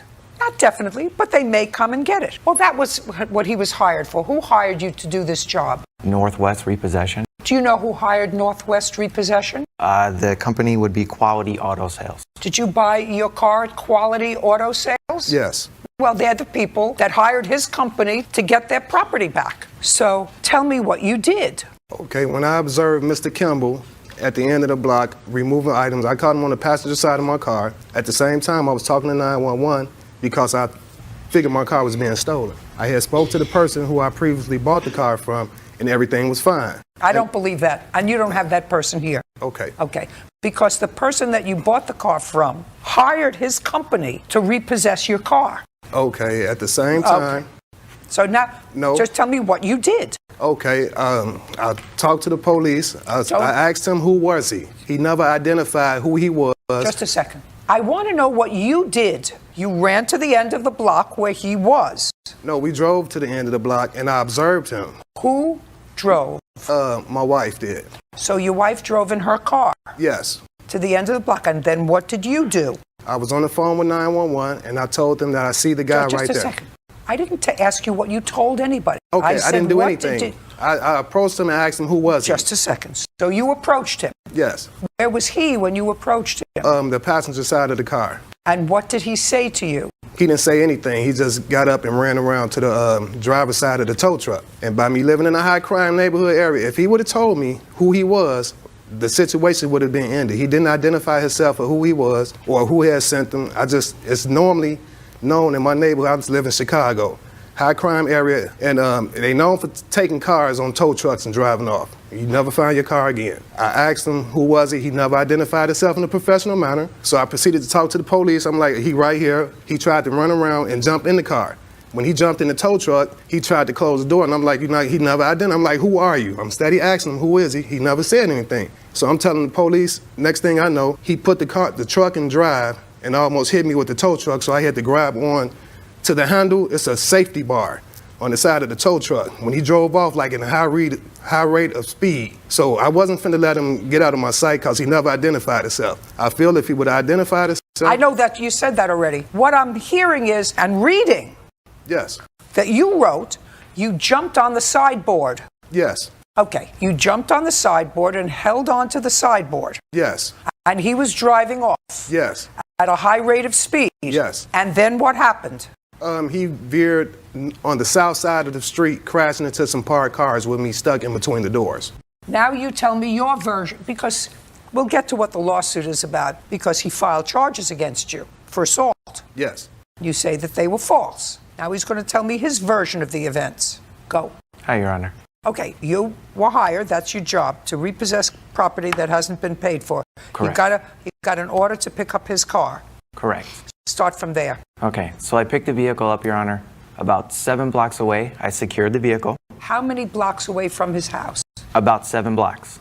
Go ahead. So as I was securing the vehicle to my tow truck, Mr. Burns came up to me, and he was very defensive. Don't tell me what you thought about his posture. Okay, he asked me, what were you doing? What are you doing? And what did you say? I said, sir, your car's up for repossession. He said, The car's not up for repossession. He got aggressive, started coming towards me. I backed up. I kept backing up, and I went in my truck. He said, put the vehicle down before I beat your, excuse my language. I told him I can't put the vehicle down until I close the door. He did not want to hear that. He stood on the running board. I put the vehicle on drive because it was already secure. I started driving at a slow speed. And he had grabbed onto the steering wheel, and then we had smacked into a car. Prior to this, before he had jumped on a running board, he hit me in my side about 2 or 3 times. Where was he when he hit you in your side? He's standing on the running board of the truck. Okay, so he's standing on the running board of the truck, and you're inside the truck. Correct, I'm sitting. And he's standing on the running board. Correct. And how did he hit you? He punched me to the side, so like in my ribs. So if I'm sitting here right now, and he's standing right here, he would hit me in my side. Where was the car that he drove up in? I have no idea, Your Honor. You didn't see a car? Well, he was parked in the street in the city streets, so every car is parallel parking. There's tons of... From his house, he said his wife drove him to where you were. Okay. Did you see her? When he approached, there was a female in the car, yes. Did you see what she was doing as this was going on? She was just sitting in the vehicle. Now, when you say you secured the vehicle, what do you have to do to secure the vehicle? You have to put a safety chain on the vehicle, so the vehicle, when you drive away, it doesn't fall off. So for safety But you features, did, in fact, drive it away a certain, Yes. you said a few blocks. Correct. How was it attached to the tow truck then? Well, because when you pick the vehicle up, it has claws of mechanism that sits where the tires are. So it sits on the tow truck. You can continue to drive away, but you go to a certain distance to secure it. This way, when you're on the highway or something, you know, if the car, if it was to fall off, it's not going to hit somebody or et cetera. Okay. So then you stopped, when you felt it was safe, you stopped to secure it. Correct. Do you have a police report? Yes, I do. I'd like to take a look at it. And do you have the work order to pick up the Yes, car? I do. I'd also like to take a look at that.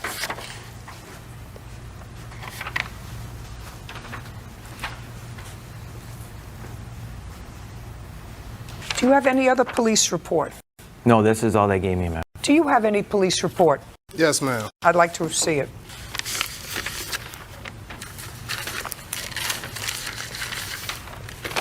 Your Honor, may I say something? Yes. Upon the accident, when the police arrived on the scene, I left in the ambulance because I was injured. And when I got there, they signed me out, and they came with that charge that he talking about that I hit him. That's what the officer said. Not the police officer, but the sergeant. Because the other officers was like, man, we didn't even have time for this. You know, you should have left the scene. That's what the black officers, they was just saying all type of absurd. Just a second. Don't tell me what anybody said to you, Okay. Mr. Burns. Okay. You were wrong. No. You were wrong. No, He ma'am. had authorization to take, just pay attention. Okay. He had authorization to take your car. You had no business. You had no business to get on the running board of his truck to endanger him, other people that may be out there. I know you're shaking your head no. I know you're shaking your head no. Bottom line is, he had the right to have possession of your car. That's what this order says. He had the right to have possession of your car. You had no right to take control of his car by getting on the running board. And because you did that, you caused an accident. Miss Russell, did you and Mr. McNulty ever live together? Yes, we did. From when to when? We lived together from September 1st to November 12th. Of last year? Yes, of 2016. But that was after your daughter was born. Yes, that's correct. I'm talking about prior to her birth. No. And at the time that she was born, were you and the defendant still dating? No. When had you stopped dating? In September of 2015. Your complaint indicated, the first couple of lines, that Mr. McNulty did not know he had a child due to some, use the word mix-up, for the first 4 months of her life. Mm-hmm. Was that a mix-up because there was someone else who was originally named as the father? There was. I was dating someone. Okay. So there was someone else who was named as the father. And what prompted you to take another step towards finding that Mr. McNulty, who actually had a paternity test, was the father of the child? He contacted me asking for it, paternity test. Is that right? Yes, ma'am. Why? Honestly, it was crazy how I found out about it. I just found out through a picture online, and I saw that the child looked like me, and I just kind of had this crazy hunch that it might be mine, so I contacted her and got the paternity test done. And just a minute. When you contacted her, where was she living? it was Lafayette, Indiana, which is about an hour and a half from me, almost 2 hours. With whom? Her sister. And in what month was that? I can't tell you exactly. I want to say it was around September. So you're talking about September of 2016. Yes, ma'am. Now, when you found out that this little girl was yours, according to what I read, you invited her to come to move into your house. Yes, ma'am. Why? I invited her to be closer to my daughter, and I told her that she could live with me until she got on her feet, found her own place. I wanted to be closer to my daughter, and I just wanted to be friends with her, co-parent. Do you have any other children? I do not. Do you have any other children? No. And I assume you didn't have your own place to live? Not at the time, no. When you moved into Mr. McNulty's house, you have a house? Yes, ma'am. How many bedrooms are in the house? 3. Your daughter had 1 bedroom? Correct. Did you have the other? Yes. And Mr. McNulty the third? Yes. So you were living there as 2 parents of a child. You were not a couple. Is that a fair statement? Yes. Okay. Now, an incident occurred in September wherein you claim that Mr. McNulty damaged your car, took your cell phone, and threw your property out. He threw some of my belongings out, not all of them, and it was in November. Would you like to explain to me, Miss Russell, why this man who actually tried, at least on the surface, tried to do everything in an appropriate fashion, contacted you to find out whether he had a child, bore the expense probably of a paternity test, found out that this was in fact his child, and you were, for all intents and purposes, homeless. You didn't have your own residence. He invited you to come to stay in his house, your own bedroom, because he wanted to, he uses the word co-parent, he wanted to be closer to his child. You want to tell me why he would do such dastardly things? You want to tell me what happened? He came home with a woman, and I told her to leave, and she didn't know that there was a baby and another woman there. So she agreed to leave. She didn't know there was a baby and another woman there? Yes. You mean you, the other woman? Me and my child. She had no idea we were there, and she gladfully left. Okay. He, in a rage, headbutted me twice, threw me against a wall. I got away from him by pushing all I could away from the wall. And running to get my cell phone to call the police, which I did. The operator told me to go into the... Don't tell me what the operator told you. I went into my daughter's bedroom. There are no locks on any of the doors in the house, not even the bathroom. So I tried holding her door shut until the police arrived. And I was instructed to get out of the house. Don't tell me what you were instructed to do. Okay. Just tell me what you did, what he said to you, what you said to him. So I was able to get out of the house with our daughter, and the police came. They took our statements, and they instructed him Don't not... tell me what they said unless you have a police report. I have I'd like 2. to take a look at it. Well, it appears that from the police reports, at least, after speaking to you, that you did not report to the police that he head-butted you twice. What the police officer noted after conversation with you, that you told the female to leave. She stated that Corey became angry, pushed her, and put his forehead against hers. That's what the officer said. That was incorrect. That's what the officer said. She had no complaint of pain and no visible marks of abuse. She further stated she really didn't want him going to jail, but separated from her for the night. He argued with the police, probably a little drunk, but I was totally more wrong. upset not about getting kicked out of my own wrong house. that you were Yeah. being kicked out of your own house, Yeah. where plaintiff neither pays any of the bills, Yes, nor ma'am. is it her home. However, you did separate to the extent that you slept it off in the garage. No, negative, ma'am. Where did you sleep? I went to my buddies down the street after the police officer told me to leave. He gave me the option to go to jail or leave, so I left. Okay. Did you come back the next morning? Yes, ma'am. What time? It was around 7:30. Okay. And when he came back at 7:30, I want you to tell me what happened. He never left. I saw him walk in through the garage, which he was sleeping in his sleeping bag in the garage. Fine. So he was, but he didn't bother you. Whether he was sleeping at his friend's down the street or in a sleeping bag in the garage, he wasn't near you for the rest of the night. He was instructed not to come into the house. Listen to me carefully. Not to come into his own home. Let's move on. You have 3 complaints. Your complaint is that he took your phone. Yes. That he damaged your car, and that he has your stuff. I've read the police reports. So let me tell you what the police say you told them. The second police report indicates that you went to the police because he was still there. And when the police came back with you because you couldn't find your cell phone. And when you came back with a police officer who notes that Miss Russell advised that she wanted to gather a few things from the home and that she would be going to stay with a family friend. That was the next morning. Officer Vasquez went back to Miss Russell's residence and observed Corey had placed all of her belongings in bags outside of the residence. Miss Russell gathered what she could fit in her vehicle and advised she would need to come back later for the rest of the items. Ms. Russell further advised that she noticed a dent in her 2007 Jeep Patriot and believed Corey may have done it, but wasn't for sure. I was certain. Just a second. That's what it says. Noticed a dent. She believed he might have done it, wasn't for sure. Ms. Russell was able to leave the scene without incident.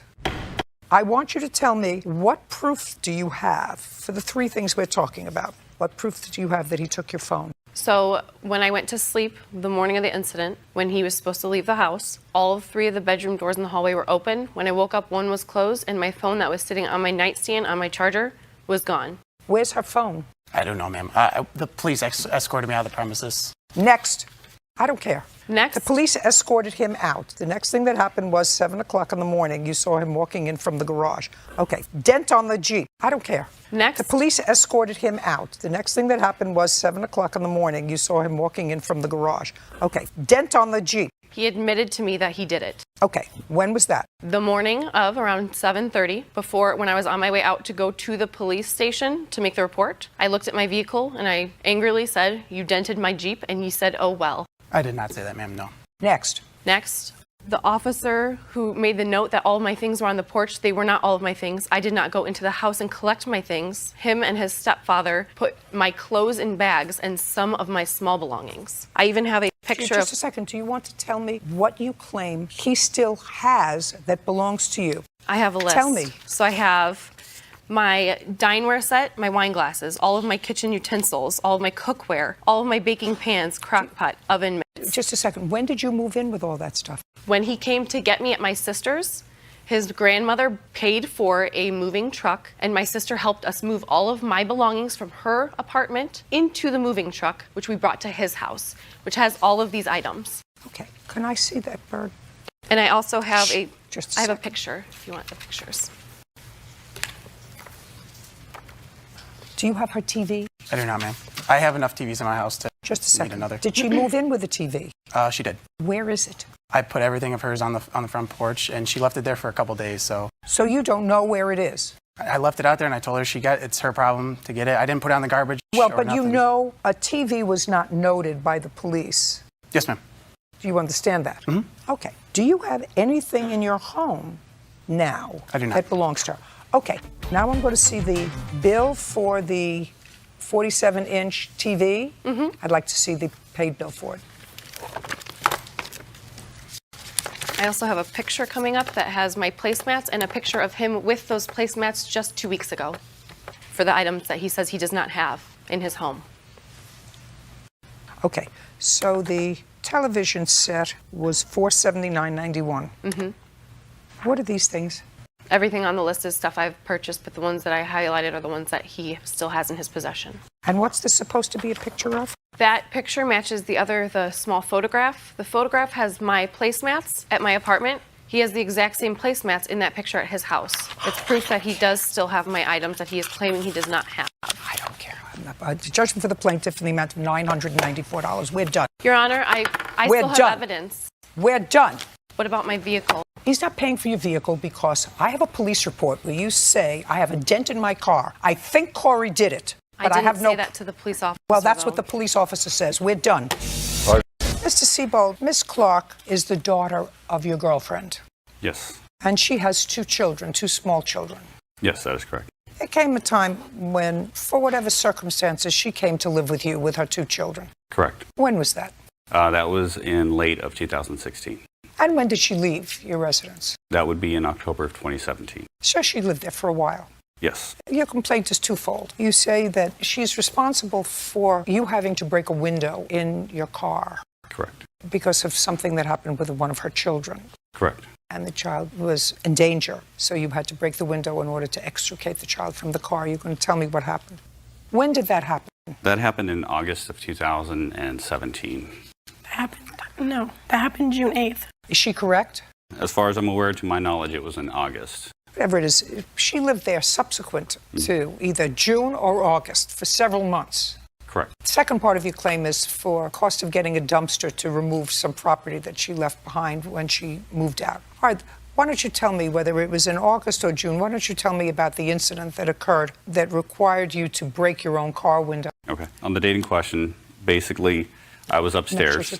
Not basically. Well, upstairs, I was in my room, and then Ms. Clark comes upstairs and says, Michael, I've locked Brooklyn in the car. My response was, just a second. I've locked the kids in the car. And I said, okay. Just a second.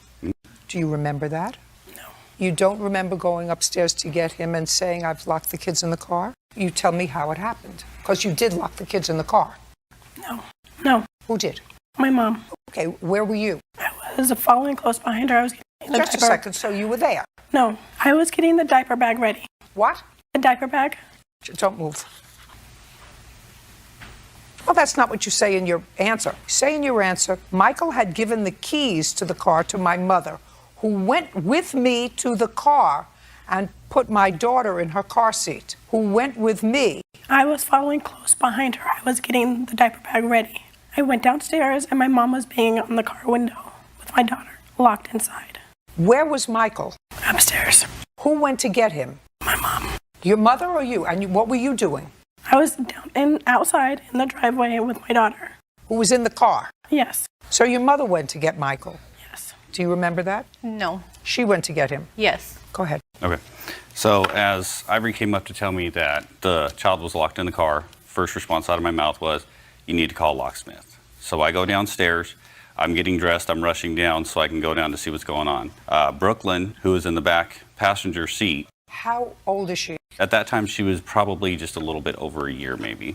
And she had the keys in her hand. And I'm like, Brooklyn, can you push the button? She's pushing the lock key because it simply makes the noise. Well, with my car, once you disable it, if you push the lock key too many times, you can't get in. So the locksmith showed up. So the locksmith comes in. He tries to jimmy the passenger door. He can't do it with the Slim Jim. At the same time, they're on the driver's side with me. We're trying to see if we can get inside. Tina is on the other side, on the passenger side, and she says, Michael, something's wrong. And I said, what do you mean? She says, Brooklyn just passed out.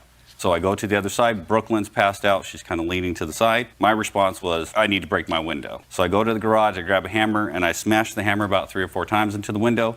I'm able to bust open the window. Once we get Brooklyn out, Tina grabs Brooklyn, takes her to the garage where there's some shade. So we're waking her up, giving her some water, making sure she's okay. Meanwhile, Miss Clark is standing in the driveway, just kind of standing there and not really doing anything. So I kind of looked at her and I said, okay, this was your fault. You handed the keys to the car to the daughter while you're putting her in the car. I said, you're going to pay for my window. And she says, okay, I understand. And I said, now when we're done, I'm going to go get some dummy keys made so we can go and make sure this doesn't happen again. After that, following day, I scheduled for a window to come in. The window repair guy had to take it to my mom's house. He brought the window, repaired it. Following day after that, I had to go and get the dummy keys made. Do you have a bill for the window? Yes, I do, ma'am. And I also have a picture of the damaged window if you'd like to see it. I'd like to see it. Which window did you break? This was the front passenger window. And I also have text messages between me and Ms. Clark about the window and her paying me. May I see it? Yeah. This is when she was stating after she gets her taxes. Well, you told him you would pay for the window. I probably did, but I don't remember. Okay. Now let's get to the dumpster. You moved out on what date? I don't remember.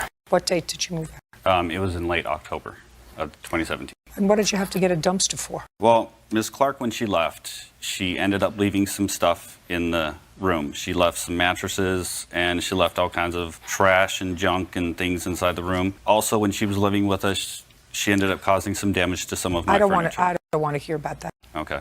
I don't want to hear about while she was living with you. So she left mattresses and some other junk. Yes. I have pictures of the room of what I'd it like looked to like. see it. So there's tons of different items inside the room, but the reason why we had to get a dumpster was because we can't throw the mattresses in the regular trash, because where we're at, you have to have a dumpster big enough for all the mattresses to fit in there, but not go over the top. The mattresses were not mine. Whose are they? His. He paid for them a long time ago. Well, that doesn't mean that they're not yours. Did he pay for them and give them to you to use? I was underage. They are not mine. It was not my responsibility to take them with me. What about this? Is this your responsibility? Yeah. I wasn't worried about cleaning up the room. Just a second. I'm just asking you, is this your mess? Yeah, when I left. Okay. How much did you pay for the dumpster? Dumpster in total was $310. May I see the bill, please? Yes. And then I also do have a quote for the Sidewinder keys if you want to see that. A what? The Sidewinder keys that were needed. No, I don't care Okay. about that. Did you use the dumpster for any of your own things? The most that we used it for was for hers. That's not what I asked you. Did you use the dumpster for any of your own things? The furniture that was ruined due to the time she was living there, I threw some of it in there. We haven't done everything yet because it's already getting on the way. Just a second. Is the dumpster still there? It hasn't been delivered. They have a specific drop date that is being delivered. We had to wait based off of their time frame. So everything was paid for. Everything's been sitting there. Very good. So everything's in the garage ready to go. for the window, and you are getting rid of some of your own things in the dumpster. It's everything Yes, of I was hers. told that they had gotten. Shh, don't speak. Well, you just told me that you were getting rid of some of your own things. You said some of my things, but that they damaged when they were living there. Right, because it's no longer usable. Those are your things that you are disposing of. It's not by choice. That's the problem. I don't care. It's not by choice. I don't care. The truth of the matter is she's living with her mother and her mother's grandchildren. Well, technically, they're living Just with a second. me. The house I don't is care. mine. With your consent. But Correct. she is living with her mother, with her grandchildren. Correct. With your consent if it's your house. But if she's living there for over a year, you may have had some sort of a kerfuffle in October. But if you were dissatisfied with the way she was taking care of the property while you were living there, you should have told her she had to move well before October or September or August or June. Do you understand? And if you're getting rid of the furniture now, that's your problem. Now, this is a mess. Did you clean this up? Yes. It's a question. So just let's be clear. Now you're going to give me easy answers that I can put in a box. Okay. Where did you put all the stuff? Everything is in the garage.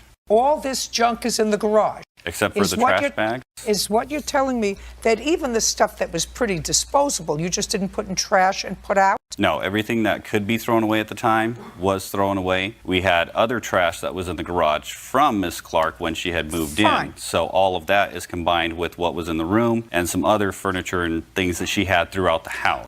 Okay, so she's going to pay for half the dumpster. Now, what I gather from what you say to me, sir, is that nothing has been disposed of yet. Right, because they have to drop the Not a dumpster. because. What I'm gathering from what you say, nothing has been disposed of yet. Correct. So far, she owes you $400. That includes half the dumpster. Now, you have a counterclaim. He's not giving you any money. What property do you want back? All of my children's things. What? My children's things. What things? A jumper, a walker, a playmat, a booster, a bumbo, the playpen.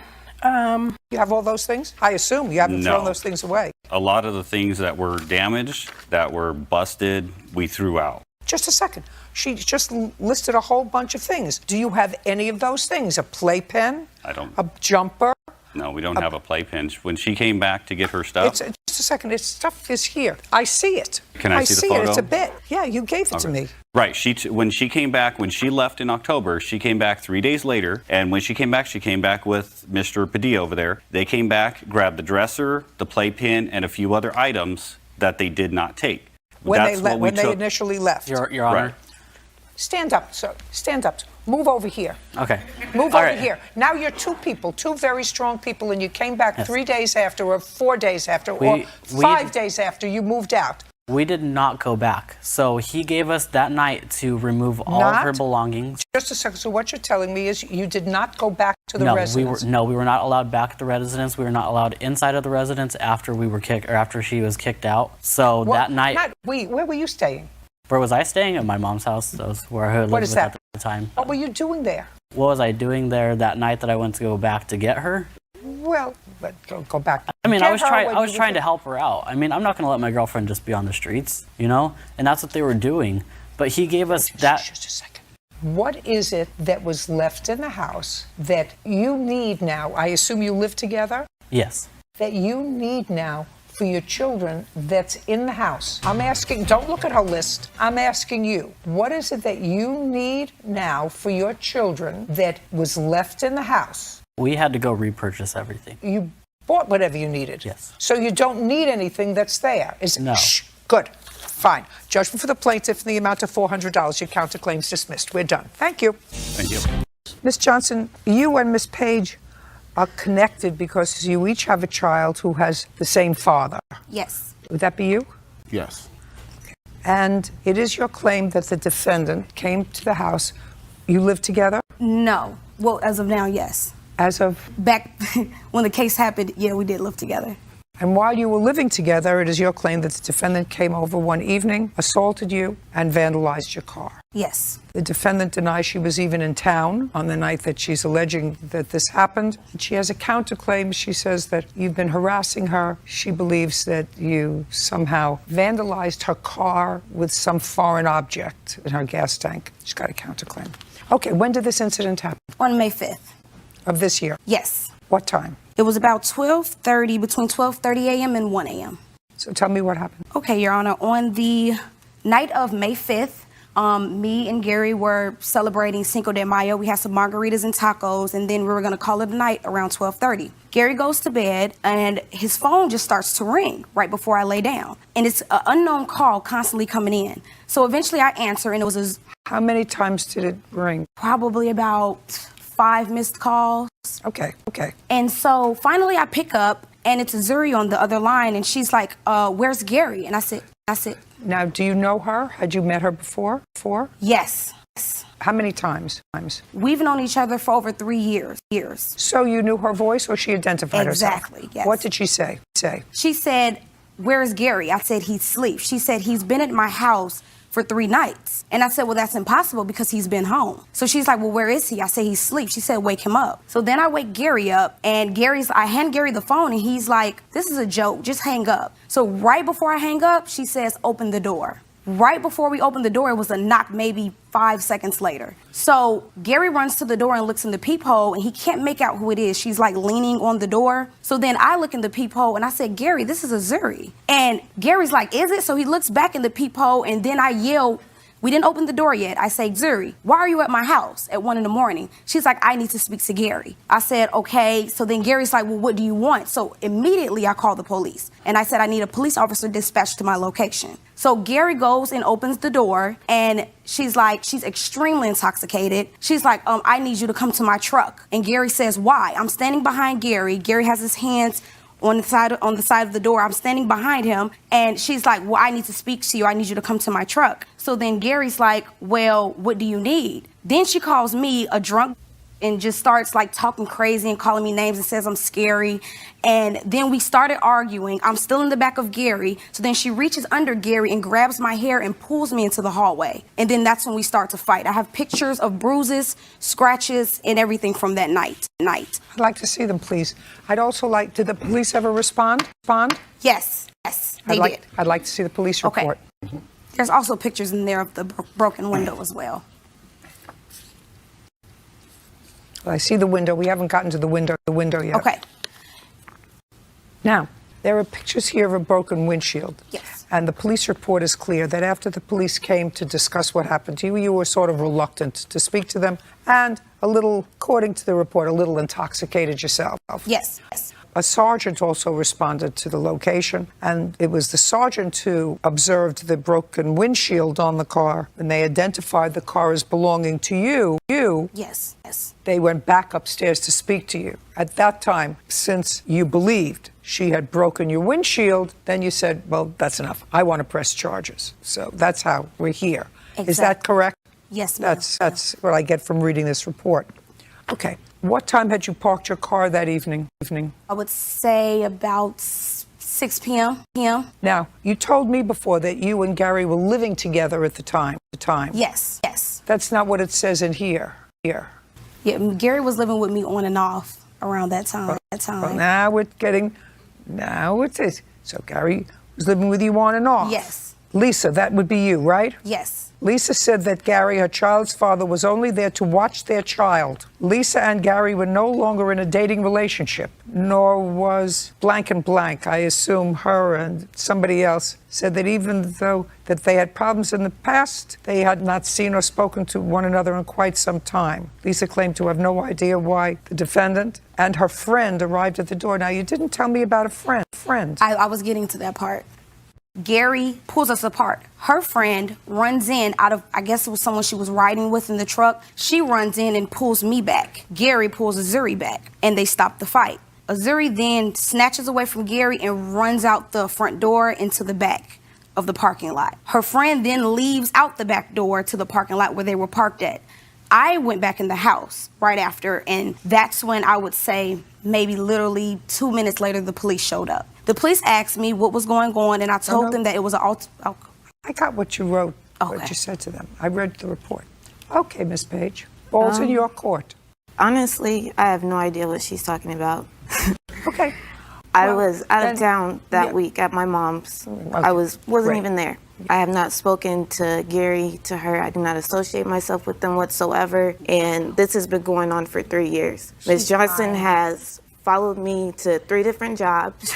No. We're talking This about came out of something, Miss nowhere. Page, entirely different, following you 3 jobs. If your testimony is, I was out of town at my mother's house, then you have nothing to add to your testimony. Then I have to make a decision as to whether or not I believe her or believe you. Do you have any witnesses to testify that you were out of town that evening? Yes, my fiance dropped me off to my mom's.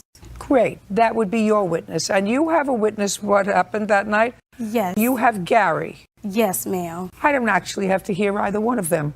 I just have to make a judgment as to whether Miss Johnson caused little marks on her face and whether Miss Johnson took a rock or something and busted out the windshield of her own car that night and then decided to blame it on you. I have to decide whether that happened. I don't think that happened. So I'm quite sure that your fiancé would say that he dropped you off at your mother's house, and I'm quite sure that Gary would say you came to the house and there was a fight. So, do you have an estimate for the windshield? Yes, ma'am.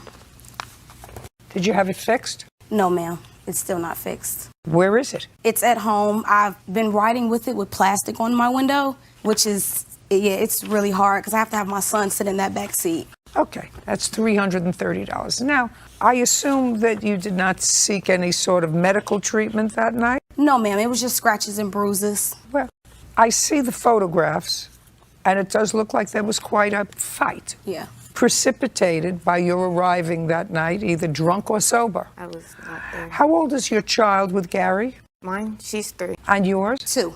2. You have a boy or a girl? I have a boy. Does Gary see your daughter often? No, he's not allowed to.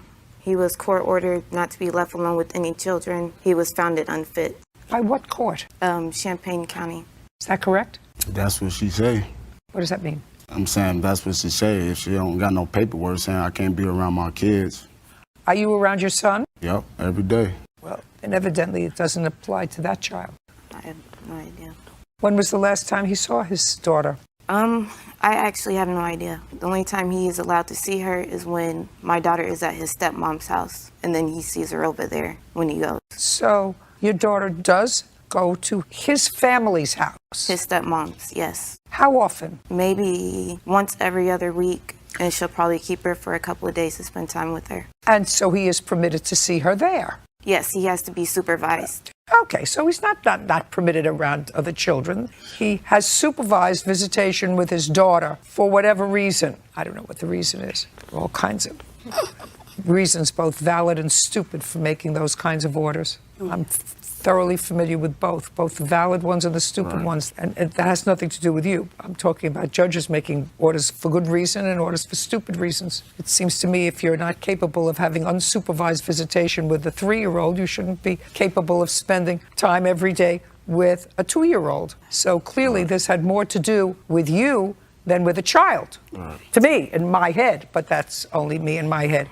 Anyway, you owe her $1,500. You owe her $300 to fix her car, and the rest is for coming to the house in the middle of the night and picking a fight and assaulting her. That was not me, Your Honor. We are done here. Your counterclaim's dismissed. Ms. Rodriguez, what I read is a complaint that suggests that you and the defendant, who were friends and perhaps in a relationship for a brief period of time, had a falling out. And during the time that you were friends, whatever relationship that was, according to your complaint, you brought a television set that was yours to the defendant's house. Yes. When did you do that? That was in June of 2016. Excuse me. Is that right? No. When was it? It was June of 2015. That sound right? No. Okay. To what address did you take the television set? To what address did you take the television set? You know the address. It would have been in the Powderhorn community in Minneapolis. My tiny house. When did you move from there? It was August of 2015. Got it? Yes. So it was 2015 that you brought the television set to her house? Correct. Better. And in what month and year did you ask her for the television back? I asked her back for the television in July of 2016. Why was that so difficult for you to tell me? It was a little bit of confusion. Well, that's no confusion. If you insisted that it was June of 2016 and you asked for it back a month later, well, that sounds to me as if it was perhaps a loan for some reason, which we'll get into. If she had the television for over a year, it may suggest something else. Do you understand? So let's try to give me answers that are truthful rather than those that create a story for you. Yes, Do you understand? Yes, ma'am. Great. Now, in what month and year did you purchase this television set? The television set was purchased back in August of 2011. So now the television in August of July or August of 2016 would have been 5+ years old. Correct. And tell me what kind of television this was. It was a Philips Eco 32 LED. And do you have a receipt for that television? Yes, ma'am. I'd like to take a look at it. And then that is the credit card statement in which I purchased the TV. No, I just want to see receipt for it. Yes, ma'am. Okay, so you purchased this, according to this receipt, for $389, and when you brought it over to her house, it was 4 years old. Yes. Now, where were you living at the time? I was living at my parents'. And where was this television? The television was at my home. When I was staying with them, I had purchased another TV, so it was an extra spare TV. And your parents had their own TV? Yes. So this was one that you were not using? Right. It was one that you were not using? Correct. You upgraded. Now, I want you to tell me the circumstance, because now you want the TV back. I had a kerfuffle. I'm not interested in an awful lot here. This is the main thing that creates this lawsuit. So, according to you, she asked to borrow it. Yes. Tell me the circumstances surrounding her asking to borrow the TV. The circumstances were that she could, being the friend that she was, You're making up a story now because I can tell. That's my gift. Okay. All right. That's my gift. All right. It's all going over here. All right. She asked to borrow the TV, and which I agreed upon. When I asked for it back, though, I expected it to be returned. Even you don't believe that. I said, what were the circumstances? You know I have friends. And sometimes if I go to their house, I'll bring a bottle of rosé. I'll bring a bundt cake. Mm-hmm. But I actually have never brought over a TV to someone's house. Now, I've upgraded televisions over a period of time. Sometimes you move and you say, well, you know, this one was fine, but I could use a bigger one. And you have all these old TVs that are worth zero. Sure. A 4-year-old TV that you bought 4 years ago is worth zero. If you went to sell it, you'd be able to sell it for $25, maybe at a flea market. Mm-hmm. So now, since I don't believe you, I'm going to ask her the circumstances surrounding you bringing over the television set. Got it? Well, did you ask her why she brought the TV? She said because we didn't have like an adequate Netflix or we couldn't watch things together, so she brought over an entire TV. What kind of TV did you have in your house? I think I had like a computer screen monitor. It was maybe smaller than the one in the corner there. And when she came over for the next year, did you watch TV on this TV? Yeah, she was at my house several times. She had my spare key. She used the TV at my house as well. I never had a spare key to your house. Yeah, that's a lie. Never. Listen to me. Yes, ma'am. Never do that. Yes, ma'am. Is TV still working? It was the last time I saw it. Where is the TV now? She introduced me to my last boyfriend, and it was a very abusive relationship. He tried to kill me, so I just left everything in the home. I don't know what happened after that. And when did that happen? That was March of 2016. And